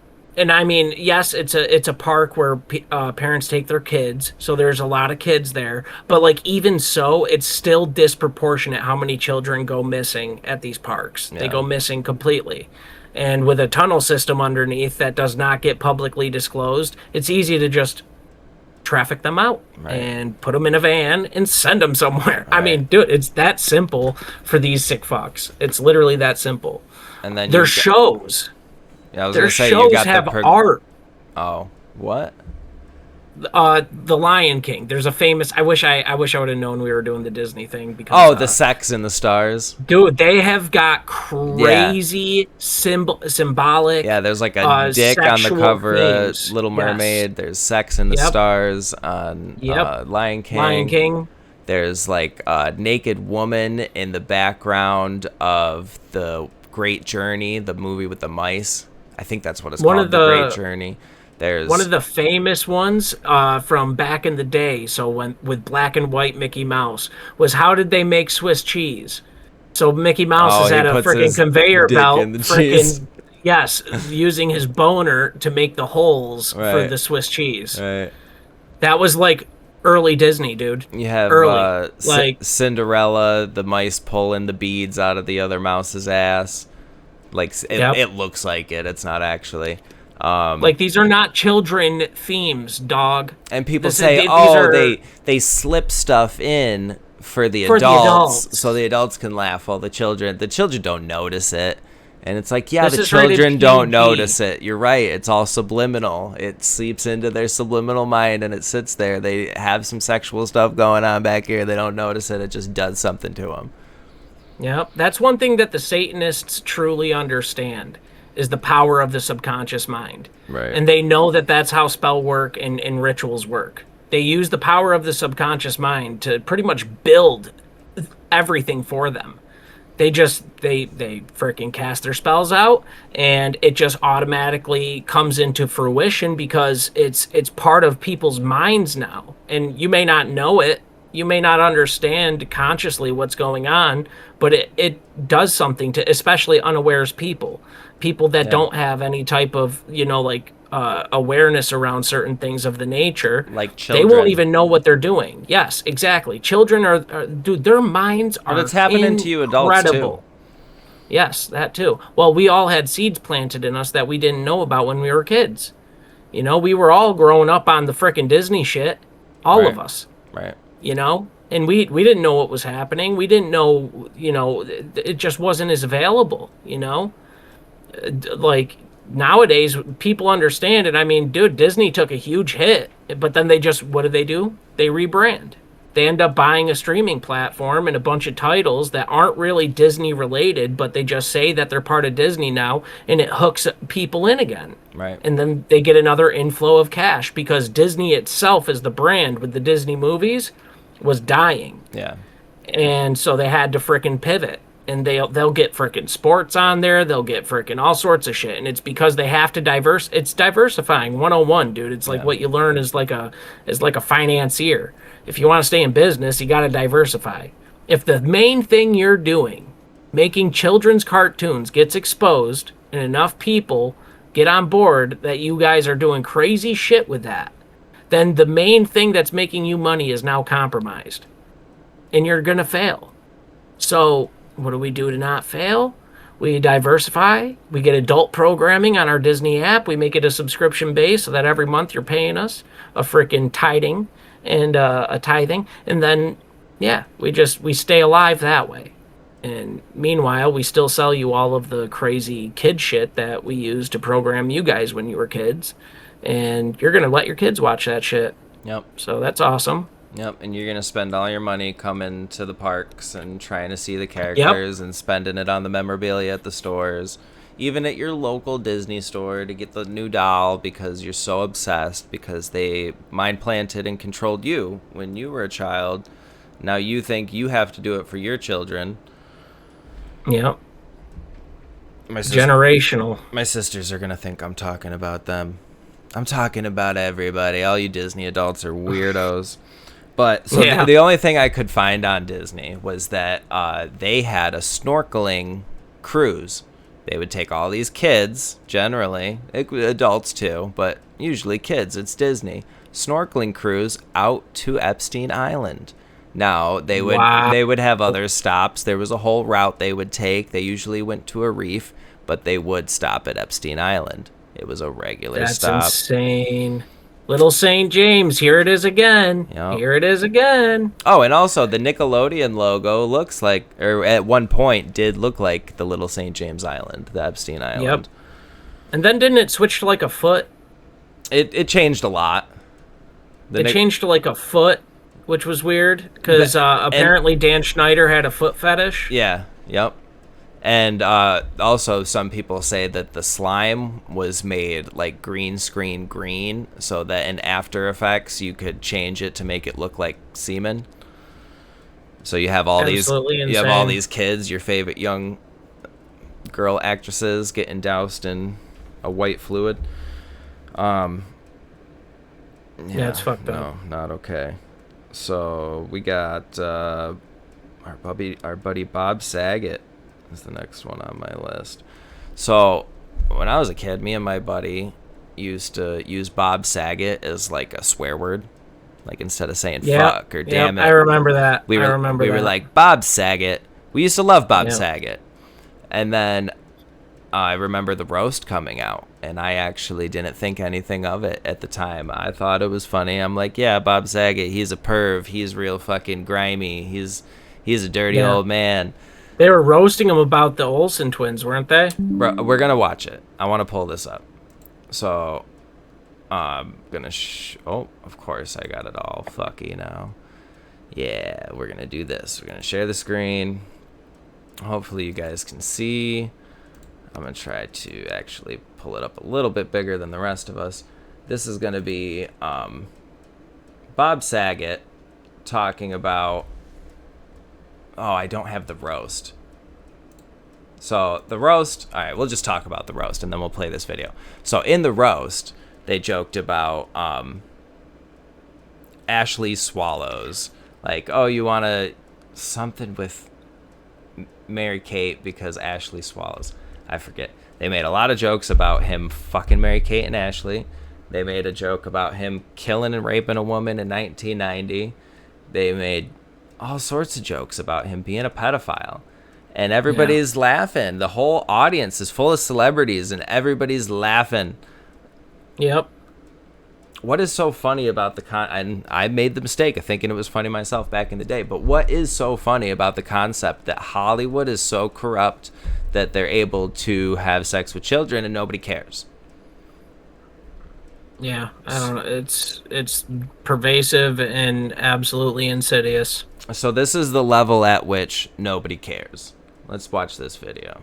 They instead of Ashley and Mary Kate, for Michelle, as a 3-year-old kid, they gave me a doll to talk to for rehearsal. A rubber doll, not even plastic, like a test dummy. Like it looked like a porn doll. It was just missing the stuff. Sure. He just said it looks like a porn doll. It's just missing the stuff.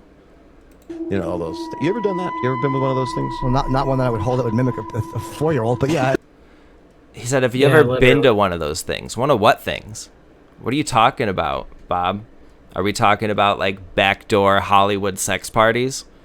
And he's like, yeah, I have, but not one where they, take on what did he say? Take on the identity of a 3-year-old. No, bring out 4-year-old dolls. Yeah. Not one that I would hold that would mimic a 4-year-old, but yeah. Have I ever? Yeah. Sure. All the kids that were on the show were very young then. They were like, young. And they were up in their schoolroom or in the trailer. And I was there with just the crew. It was mostly guys, a couple of ladies, but I had the rubber doll. I'm in the bedroom. I have to do Anthony, the morality play of that show. The little speech. The sizer music comes in, you start talking, and so. Now, I don't know the morality play that he's talking about. I don't know this part of the show that they're referencing, but how he goes on to describe it doesn't sound like any Full House I've ever seen, and I watched all of Full House as a kid. There wasn't at that moment, but that was the scene. So I'm in her room, and I'm going, honey, I'm holding a doll. I'm looking into a rubber doll's head. Now, I was always a comedian since I was 17. So I said, I can't do this. Can't we just read it? Do I have to do this? So no, we need it for blocking. Cameras need to see it. You need to see it. So I'm like talking to it, you can't do this, you can't do that.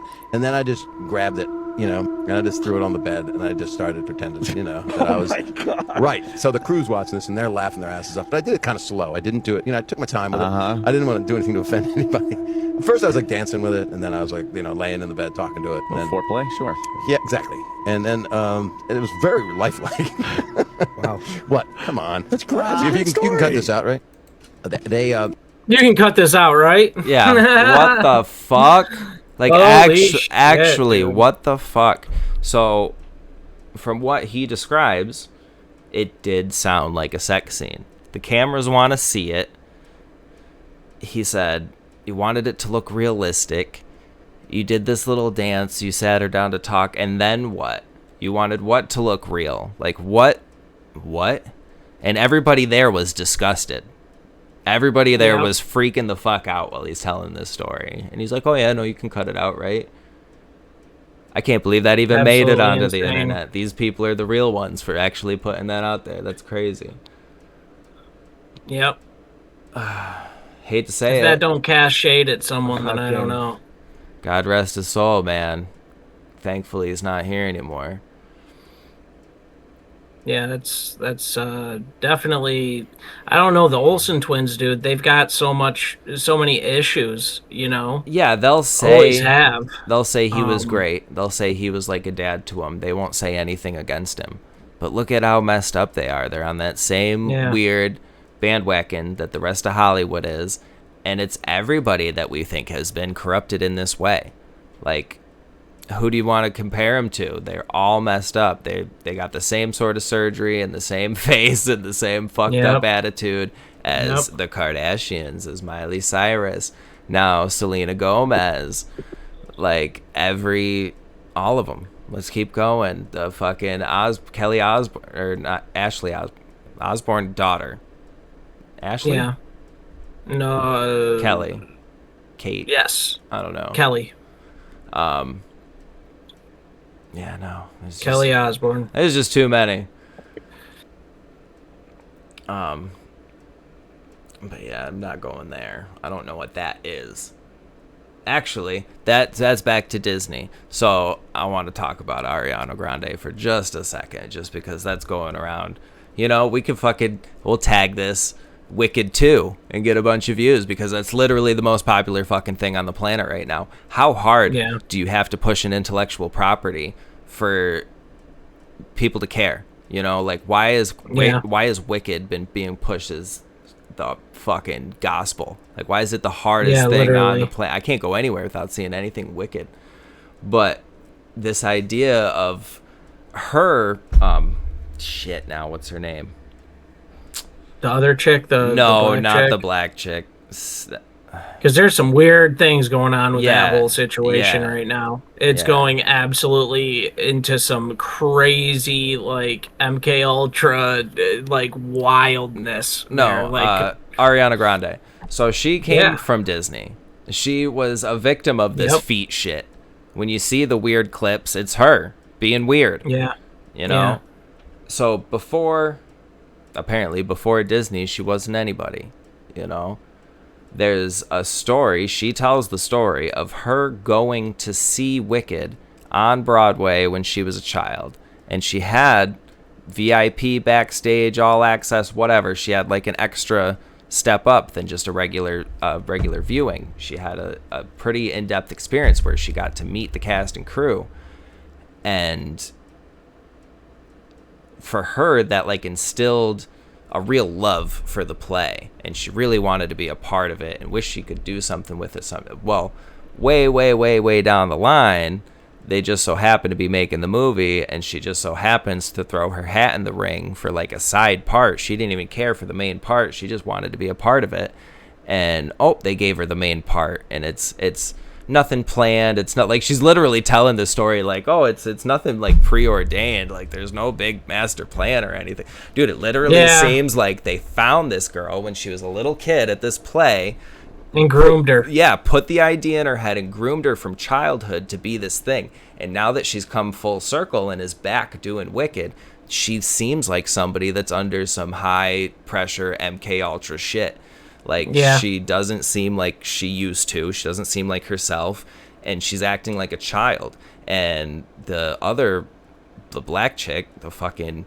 Her co-star there, I don't know what her name is. The vampire-looking motherfucker, she seems to be her handler. Like, 100% is just right there all the time, tight in her and making sure. And every time she does, Ariana Grande turns, like, even more childish and regresses more. Yep.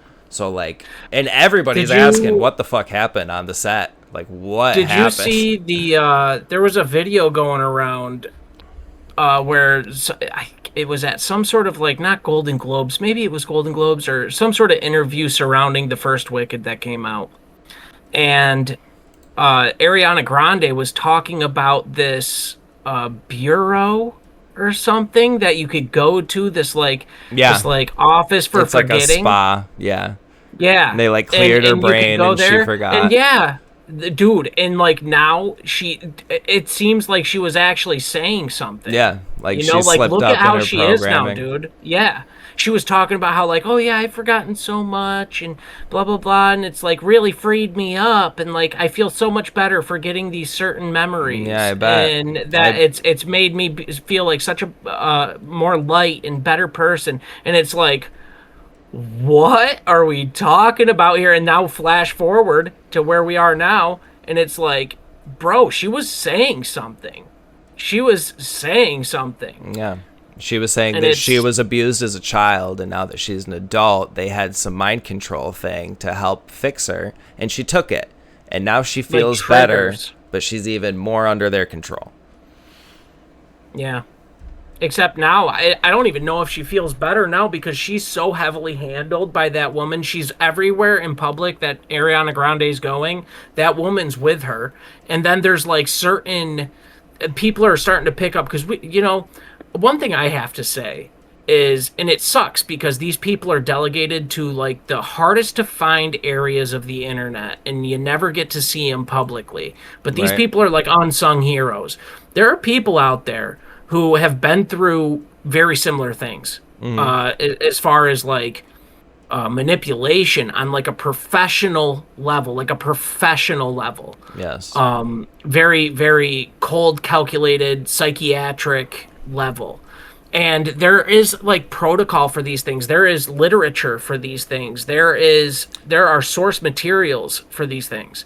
And a lot of what this co-star of Ariana Grande is doing is like very on the nose for some type of trauma-based controlling. Like, you'll see that whenever Ariana starts like talking and like she's taking up too much spotlight and like getting a little too far out there, that the co-star will do something like brush her hair or something simple of that nature, or touch her shoulder or touch her neck, or graze her cheek, certain like touching gestures, which are actually like techniques. They're techniques that establish a type of dominance, and like maybe someone's Pavlov's dogs, overstepping. it like resets Yes. a trigger. Yes. And dude, that we are at this level, especially nowadays, because dude, we have progressed certain things, especially psychologically, so far, and then we've got the drugs that have been just absolutely like gamed out to this point scientifically, like to such a high level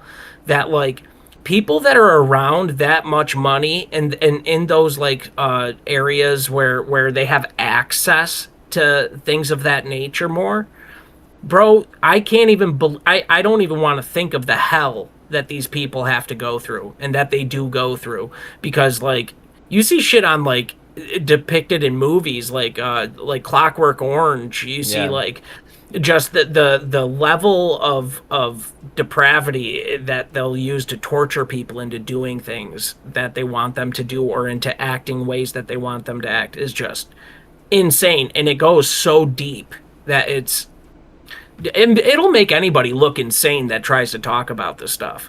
But it's like, dude, they literally tell you. They tell you if you listen and if you can connect dots. They'll make dots seem seemingly unconnectable. And maybe sometimes they are. I will hand it that sometimes conspiracy theorists can draw connections where, things might not be connected. But usually whenever that happens, it's not for a lack of the system or the pattern recognition not being accurate, as much as it is you're looking at maybe in this particular case it's not the case. But this type of model works and has proven that other people do this.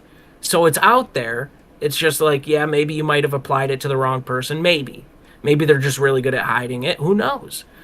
But it's dude, it's out there so heavy. It's unbelievable, really. You just have to be able to put some dots together, do a little bit of research, but diving down that deep is so dark, and it fucks people up. Yeah. That it can kind of send you on like a dark journey of the soul for a little bit. My only way to not like hit rock bottom with this roller coaster, because like when you do the kind of tinfoil hat research that we do, it is a roller coaster and ups and downs, and you have to take breaks because it weighs on your soul. The only way I'm able to get through this is to know that they all got it coming. God has a plan for these motherfuckers, and God is just. So I don't worry about that. It's just sad, man. It's sad. Yeah, I mean, dude, you want to join up with Satan's crew like, willingly. Dude, I feel so sorry for you. It's unreal that you feel like that's the way. Like, you're going to go through shit that you just can't even fathom. You don't even understand when you sign that dotted line. You don't even have a lexicon for what's coming. You just don't. And I mean, at some point you stop caring about it because you have to. You have to dissociate from the trauma. I think a lot of people can actually like understand slightly. Have you ever had something that happened to you? It could be like maybe a death in your family, someone super close, or maybe in school when you would get bullied. Maybe you got bullied really hard for a certain thing, and people in school you would get bullied in the middle of class or in the middle of lunch, and it was so like embarrassing that you just would have to like phase out because you didn't want to punch anybody, so you have to like dissociate. Like these types of states of mind, they're not that far away, and like you figure out what someone's trigger is, you can fuck them up, dude. It's not that far away, and you can kind of understand a little bit if you've had anything of the nature happen, even a major breakup that has made you lose sense of self, or the loss of like a family member that has made you lose a piece of your identity. Yeah, if trauma. you don't fill that void with something beneficial, it ends up becoming a bad habit, or it ends up becoming a behavior that is self-destructive and repeating, cyclical. And that's how they've got us all fucked, is with micro traumas. Yes. When you're scrolling and your it's feed and you crazy. see something that bothers you, like this video, this is a little micro trauma. Yeah. We're just trying to traumatize you for the right reason. I know. Yeah, I'm not trying to pull no manipulative shit. I just want people to be aware. We've been on. traumatized, with the same exact thing, and that's why we feel the need that it's just like Tommy was awareness talking about. of You shouldn't just be scrolling and have to see somebody get shot. You shouldn't just be scrolling and have to see a baby get aborted through a tube. Yeah, you that's shouldn't insane. just be scrolling and see children suffering, but you do all day, every day. Yeah.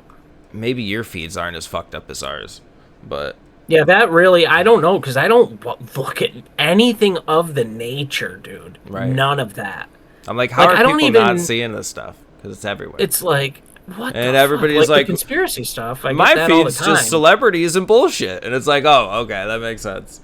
Yeah, the algorithm really does play into what you feed it, Yeah.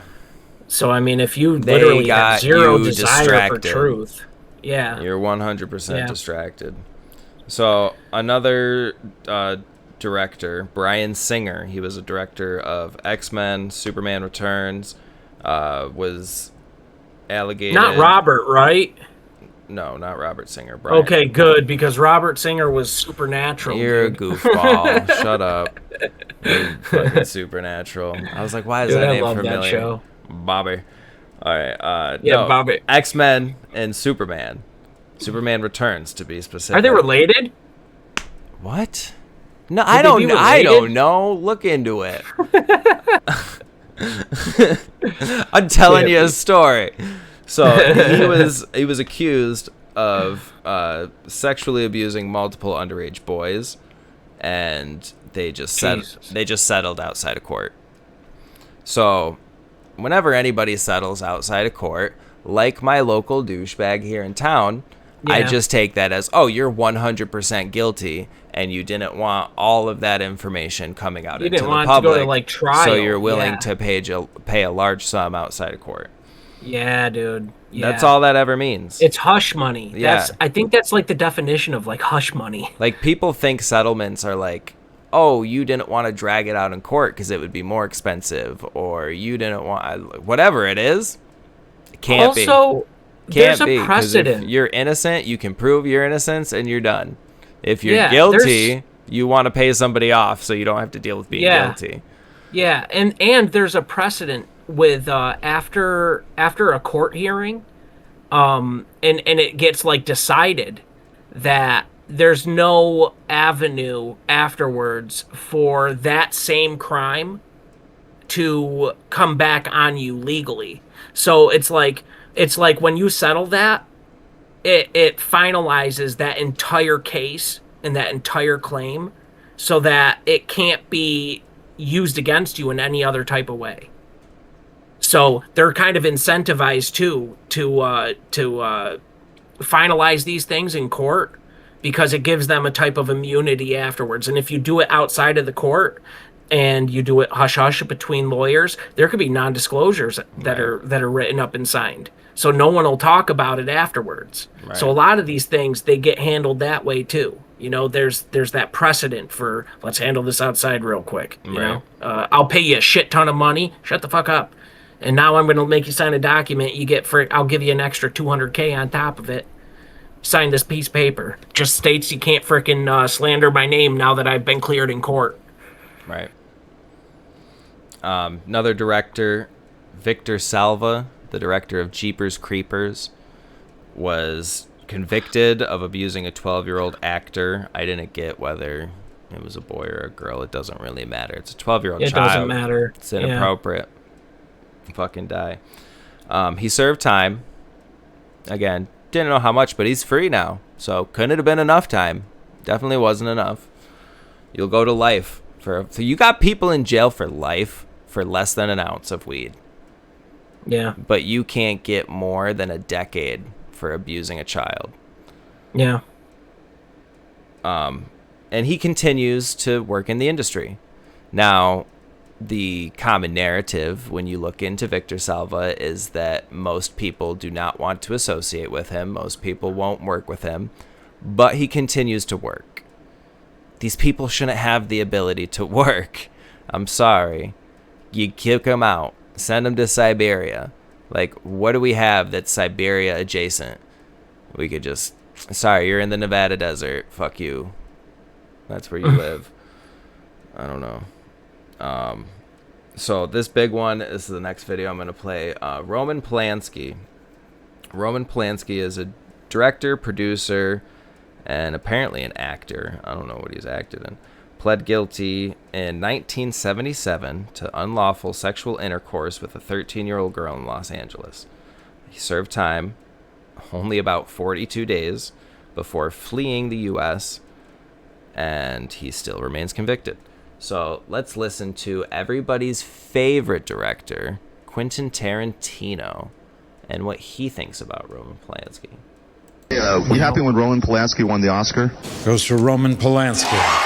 Yeah, that was pretty cool, actually, yeah. See, I don't understand this. How come Hollywood embraces this director who raped a 13-year-old? He had sex with a minor, all right? That's not rape. To me, when you use the word rape, all right, you're talking about violent, throwing them down. It's like one of the most violent crimes in the world. You can't throwing the word rape around is like throwing the word racist around. So, just first off, right there, we have the term statutory rape because people under the age of 18 don't have the cognitive function to give consent for anything. That's why they shouldn't be getting tattoos. They shouldn't be getting piercings. They shouldn't be getting gender-affirming care. They shouldn't be voting. They shouldn't generally be driving. They shouldn't be doing a lot of things because their cognitive function isn't all there. Their decision-making, their rationalization, it's not developed yet. Their view of the world, their understanding of reality and self, it's just not there. So he's angry that Howard Stern called it rape because in Quentin Tarantino's mind, it is sex with a minor, not rape. Because to him, rape has to be throwing them down. Rape has to be forceful. Violent. It has to be a violent thing. Anything coercive, that's not rape. Let's continue to listen. Yeah. All right, it just doesn't apply to everything that people use it for. All right, he was guilty of having sex with a minor. All right, that she didn't want to have. No, that was not the case at all. She wanted to have it. Well, dated the guy, and she was 13, and found out. Well, by the way, we're talking about America's morals. We're not talking about the morals in Europe and everything. He said he dated the guy. Now, this excuse that's America's morals, not Europe's morals. That excuse that, it's okay elsewhere around the world. Fucking reprehensible. This is why we can't be a one world government. This is why, if that's what you believe, get the fuck out. Go be there. I don't care. But listen how aggravated he is that they're even trying to say that anything's wrong with this. He is 100% in defense. He thinks that it's okay that she said she wanted to be there.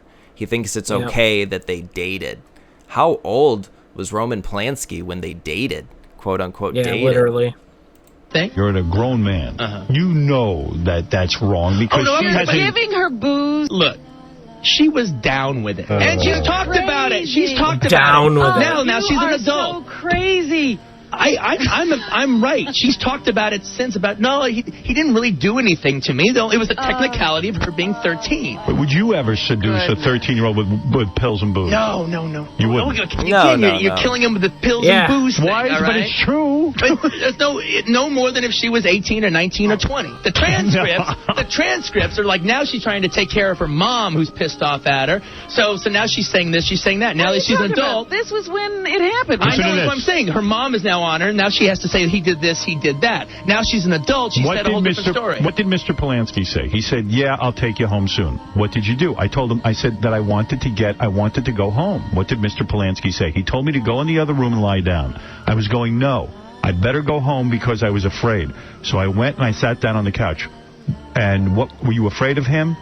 Him? See? What was the answer? Oh, then they just go him.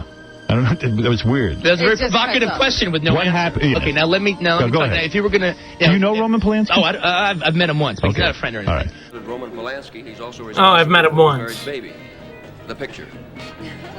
Now, if So you're gonna defending really a man do you only time, met once. then you should have Right. his book, Roman by Polanski, Okay. and read his chapter about what he says happens. All Well, right? of course he's going to say she was into it. And, of course, she's going to say this because she knows she was in trouble with her mom. So why do you side with him? Because his version sounds more likely. Sounds really, really more likely. She was not... You know how he could have avoided all this? Not being with a 13-year-old. Daughter. If you had a 13-year-old Right, daughter, right. the most mature 13-year-old in the world, she looks 17.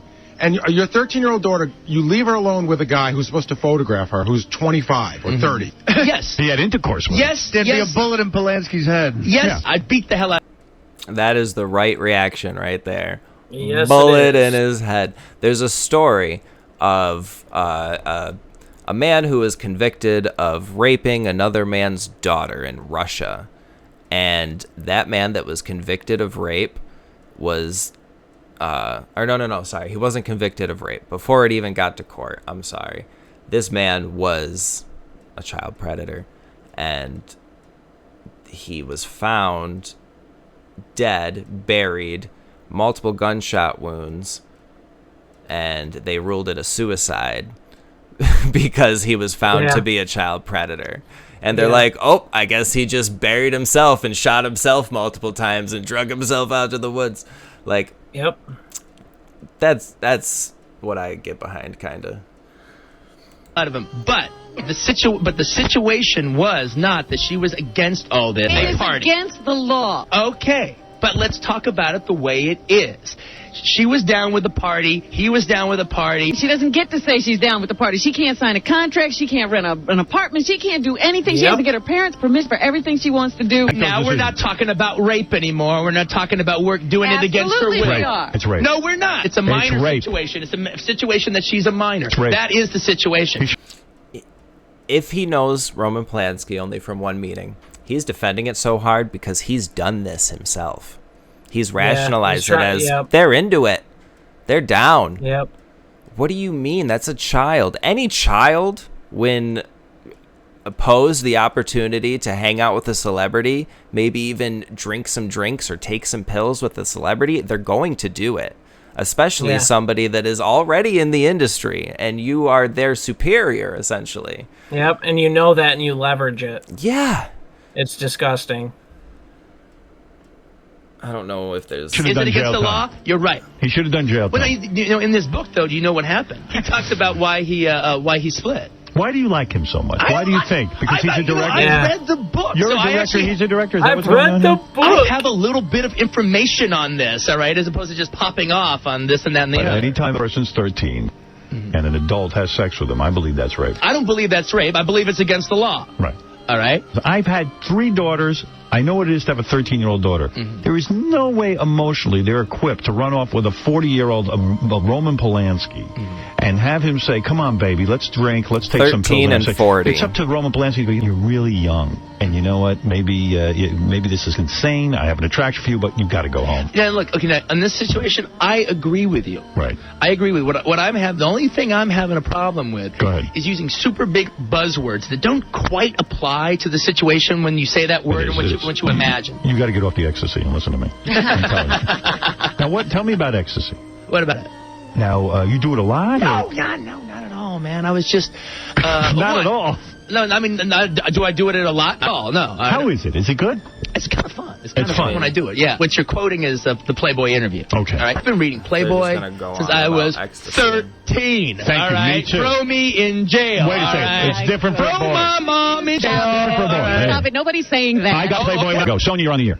Hi, Howard. I think Clinton is definitely right in the situation. She may be 13, but she was drinking, she was partying, and she said yes. And that does not make it right. That makes it consensual. Just like Clinton said, I think that she said no because she knew she would be Well, why not? with her mother. You're thinking and you later don't know. on, Why not? Listen, you don't know either, by the way. That's disgusting coming from a woman. Yeah. Yeah. I can't believe Yeah, that. that's insane. I can't It's believe absolutely insane. So there's this thing called MAPS. Minor Attracted Persons. That's not a And term I will ever use.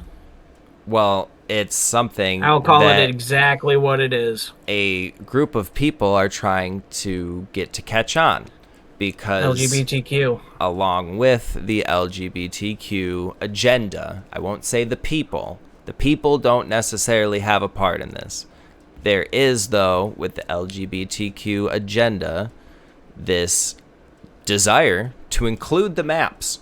These minor attracted people, they have basically a sexual desire that is frowned upon by society. So like the LGBTQIA plus people, let's rope them in and get society to accept maps. And no, we will not. That's not going to happen. Quentin Tarantino and this fucking caller, disgust me, seem to think that it's okay. That if a child is consenting, is down, as he put it, that it's okay. It's not okay. It is rape. It's not a buzzword. That's what it is. It's statutory rape. Yep. Statutory. That's a fact. That's a fact. So, I don't care what country you're from. In this country, that's what we call it. think about all of the young actresses that have ever been in a Quentin Tarantino movie. Think about your favorite fucking director. They're all subject to potentially having to deal with some pretty insane shit. Yeah, man. And that's what this is really trying to highlight, you know, is you can't look at these people like they're untouchable or like they're shining golden idols. You can't.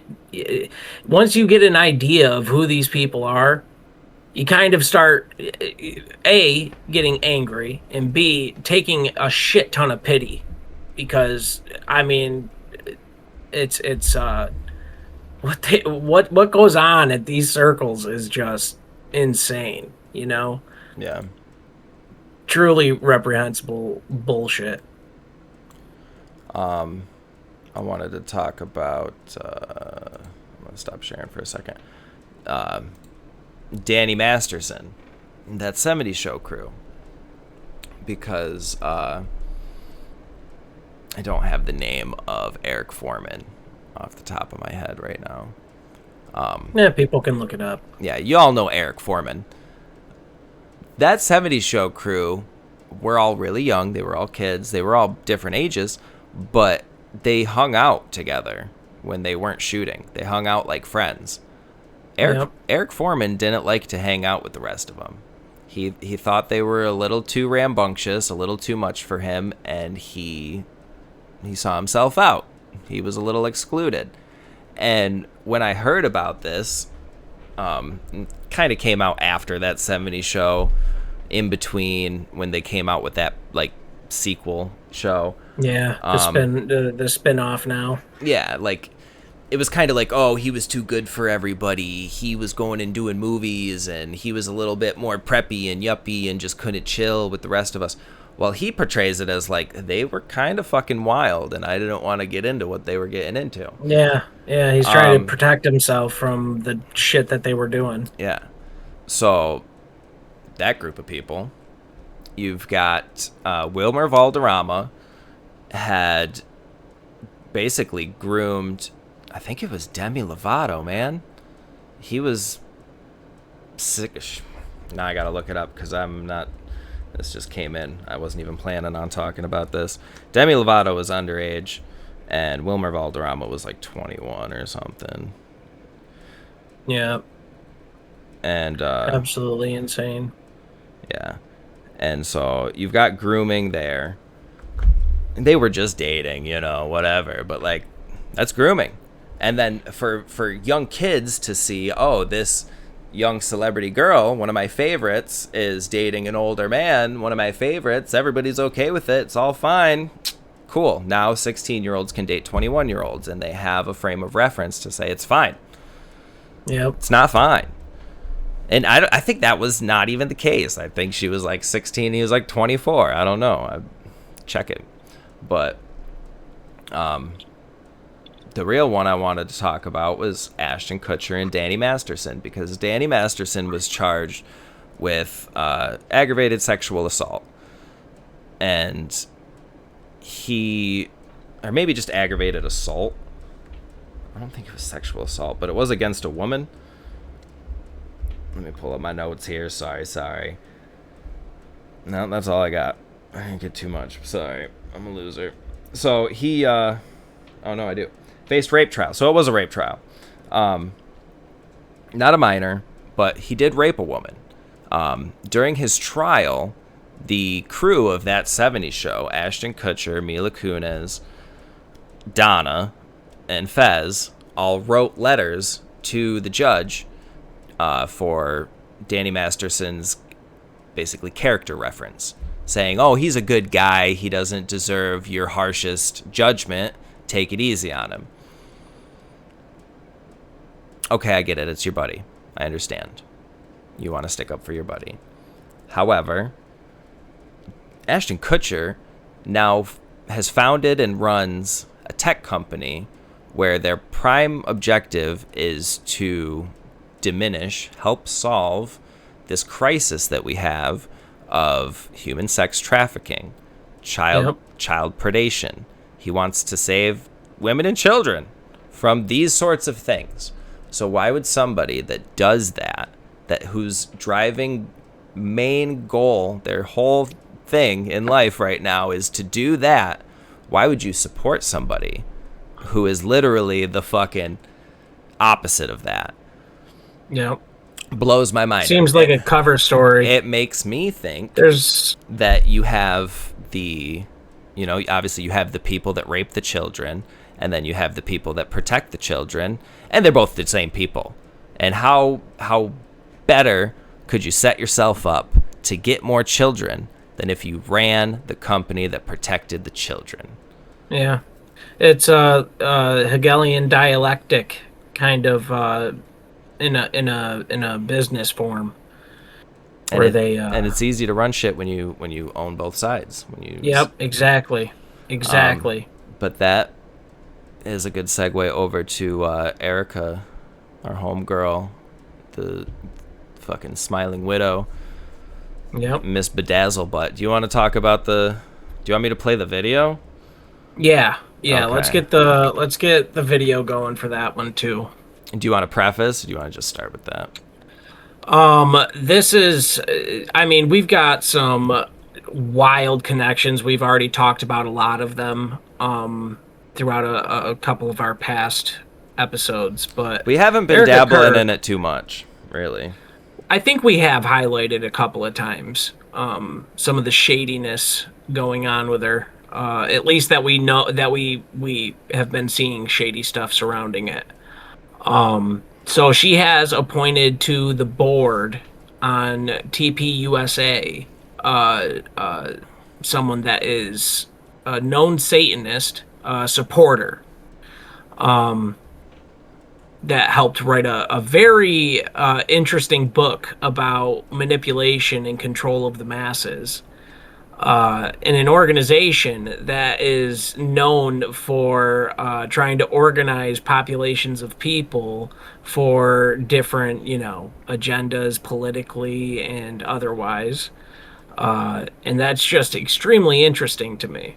Yeah. Especially knowing what Satanists do, and what they believe. So it's, to me, it speaks volumes, and especially knowing what Erica Kirk, she was wrapped up in a Romanian orphanage. I was going to say, in case it went over anybody's head how that segue actually worked, the Romanian angels helped children, and then also seemingly are abusing children or raping children. Yeah, there were children that were going missing and all sorts of crazy shit going on with that organization that she personally tended to. She went and visited the organization, and even around the time that she went and visited, children were coming up missing. It's a whole thing. She worked closely with the generals that were being charged. Yep. The charge was that these children were going to U.S. military men, and that was a thing that was happening.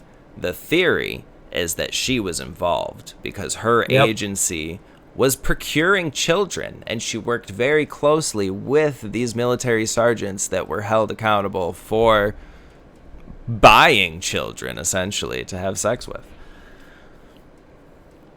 So with all of that in mind, let's listen to this video. Oh, no audio. In TPUSA. The strangest part is the lineage behind it. Lieutenant Colonel Michael Aquino wrote a book called Mind War while stationed at the Presidio in San Francisco. Not a self-help book. Not a political rant. A blueprint for psychological warfare. Look at his fucking eyebrows. Mass persuasion. I know, Satanists, narrative control. Cognitive terrain.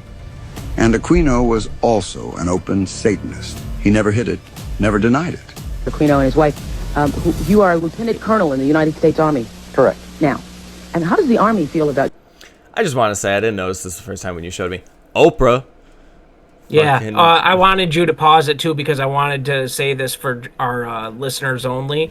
Look at his fucking haircut. He is on the Oprah show right now. So this man 1988 is somehow on the Oprah show because he's a Satanist general, okay? And Oprah decides to have him on. Oprah's another one that is, dude.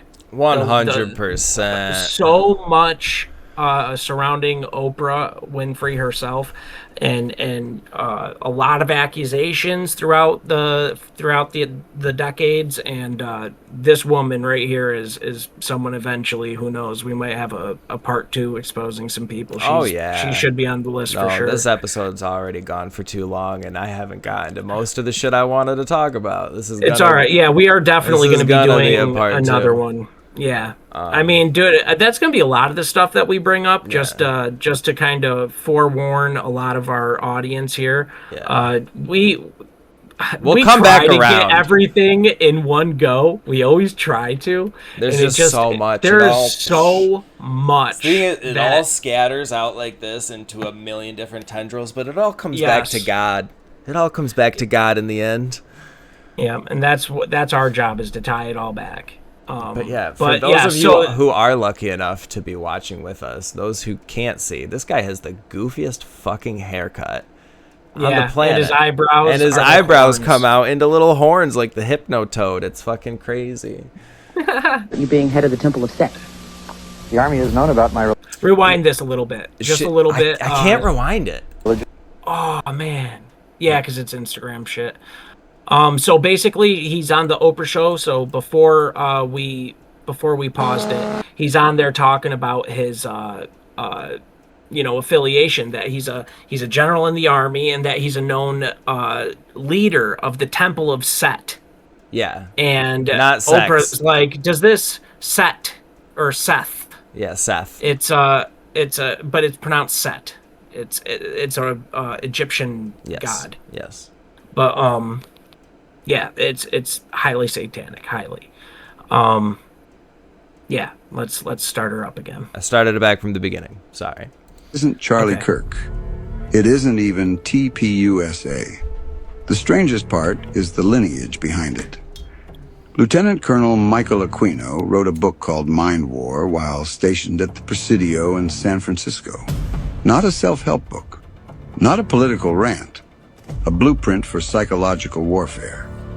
Mass persuasion, narrative control, cognitive terrain. And Aquino was also an open Satanist. He never hid it, never denied it. Aquino and his wife, you are a lieutenant colonel in the United States Army. Correct. Now, and how does the Army feel about you being head of the Temple of Set? The Army has known about my religion for the entire span of my Army career, which began in 1968. And there was a reasonable amount of curiosity, as there has been all the way along, with what exactly is this strange and unusual thing. And I've talked about it in much the same way that I've talked here today on your show about it. And other than that, the Army has paid very little attention to it, the same as it would to anybody who is, say, a follower of Hinduism or of Buddhism or any other slightly unusual religion today. So you just go about your Army duties and it's fine and okay? Now here's the part people skip past. Aquino didn't write Mind War alone. his collaborative with retired Major General Paul E. Vallely. Fast forward. Vallely sits on the board at Turning Point USA. So take a step back. Strip away the merch, the slogans, the crowd noise. What is TPUSA actually doing? It's not just debating ideas. It's persuasion at scale. Changing minds. Moving groups. Steering perception. And when the same people tied to a psychological warfare playbook are embedded inside a movement built to shape mass belief, coincidence stops being a useful explanation. This isn't about symbols. This is about methods. Because mind war doesn't care what flag you wave. It only cares that you don't notice you're waving it. The strangest part... That is literally... That's huge. This is huge. So I mentioned before about how... Actually, at the beginning of this episode, I mentioned how like we were going to be talking about Hollywood and the media, and then I slipped in politics, because now this generation is looking at politics like we did media. Yes, and sir. Turning Point was a big part of that. Turning Point appealed to that younger crowd and got them looking at politics in a way the younger people never really did in the past, or maybe they did before our generation. You know, they haven't in a long time. Let's just say. So these influencers, these political influencers, primarily, are the new celebrities. And these ones in particular, Turning Point USA and others like the Daily Wire or any other show where they have a political swinging bias, they're actively shaping the minds of the youth one way or another. Now, when you have those entities, I'll say infiltrated, but co-opted, partially run by, influenced by, even the slightest bit of a Satanist agenda, you know, they have any sort of influence over the path or motive or means that this entity is taking, then it's not going to yield fruit that bear what God intends. Goodness. Yeah. You know, there's not going to be any, they're going to be evil fruit. Dude, they're running off of the playbook of a book called Mind War made by Satanists. Yeah. Like, you can't make the fucking shit up, dude. You can't make this shit up. Like, when I saw this, and I want to accredit this to a person. You know who you are. Thank you, buddy. But this information here is massive. This is, I mean, man. We'll say this video here is from Godfather Chaos. If it's their video, go check them out. Yeah, I got it shared by someone else. But yeah, Godfather Chaos, you're cool too. You're cool too. But yeah, this is massive stuff right here, and it ties in really, because what I really want to try and hammer home here at the last bit of our episode is this is a satanic agenda, and you can think and feel whatever you want to think and feel with spiritually how this is connected. Everything we've talked about and the people that we have connected the dots to in this episode, this is, and I don't care what your beliefs are, this is evil shit. Yeah, a like, lot of people have a hard time believing God exists. People can't agree that evil exists. This is evil. And basically, if we really think about this, so we have God, which is the life force energy, and the energy of like love, of like pure love, like unconditional type love, of order, and just life in general, you know, and good. Then we also have Satan, which is the opposite, and will try to do everything in his power to usurp God, because he wants to be the divine official force, guiding force, creative force in the universe, and that's what he's trying to go for. And every method that is used by these people at the top through this child like sex trafficking and ritual abuse and these abuse rings and this power dynamic that has been shaped in these higher echelons, not just in Hollywood, but in politics and in government, and in a lot of other industries as well. We could throw tech in there. We could throw banking. We could throw a bunch of it in there. At the highest echelons, this is turned into a currency. And right here, this little gap at the end is bridging Satanism into this mixture, okay? We need to be extremely vigilant of that, and I think it kind of really calls on us to call it out for what it is.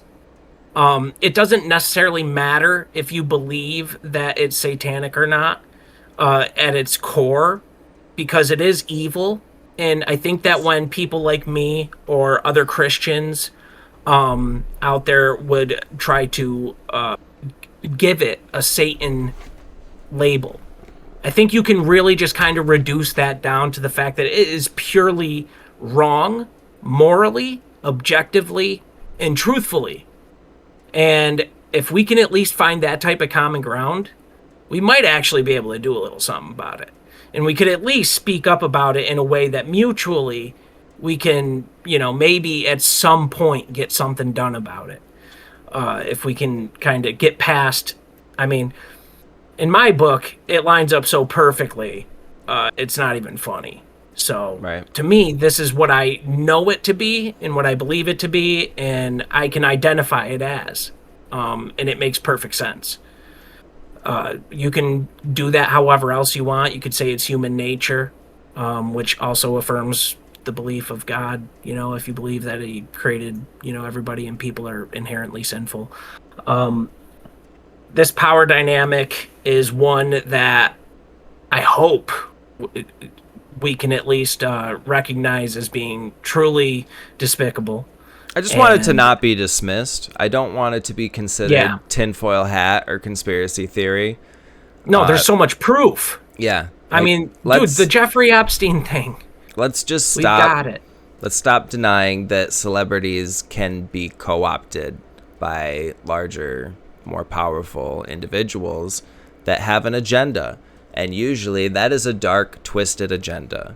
And a lot of the time that involves human trafficking, child sex trafficking, drugs, and murder, drugs, like mind control, manipulation of silencing all different people, types. relocating people. Yeah. And this is just our opening, and I hope that I don't know, it's dark, and I really hope that people can kind of sit through it at least and absorb a little bit of what we're talking about if they don't have as much information on this type of thing. Yeah, and hopefully we didn't discourage you guys from listening, because we're coming back with a part 2 for this. I'm not going to make you wait like I am for the WEF episode. You're still waiting for the WEF episode. Part 2 of this is coming out. This is probably going to be out on a Wednesday, so this will be out next Friday for part 2. Yeah, we'll try to get this. We're just going to wrap it up, button it up, because I want to get this all out. And part 2 is going to have the good shit. I saved the good shit for the end, and I didn't even get to talk about it. There's fucking, dude, I asked ChatGPT, who's the third witch in the coven? And it actually started giving me suggestions as to who's the third witch. And I'm like, that's crazy. We're going to talk about this shit. So part 2, we're coming back. We're talking about the more powerful people, the twisty motherfuckers that actually run the seedy motherfuckers. We're talking about controllers. But it's on the same topic. It's all about Hollyweird. It's all about this the degradation of our children, man. The fucking ruining of the next generation. So be vigilant. Be aware. Keep listening to us, because we know what's up. You're going to know what's up if you listen to us. Like and subscribe. I got to keep doing it because you won't fucking do it. Like, subscribe, rate, share, follow, comment, hit the bell, get a piece of pie for yourself. It's good leftover. It's good anytime. You don't got to listen to it when it's hot. You can heat it up. Dude, the metaphor. Yeah, I know. You can check us out on Spotify, YouTube. Right now, Apple Podcast is shitty. If anybody has any insider information can help us out, we'd really appreciate it. Yeah, 100%. I can't figure out the Apple Podcast thing unless I'm to like manually upload them, and I just need one less thing to do. I need it to go up automatic. We love you guys. We love the Lord. We hope you enjoy listening to us. And we are not suicidal. Yeah, man, we are not suicidal. This is a rough episode. They're demonetizing this shit. So especially, like I said earlier, please share us around. Sharing us around is the most helpful thing you can do. Right now, I don't care about subscribers. I don't care about comments. That helps the algorithm. We need people to share us around.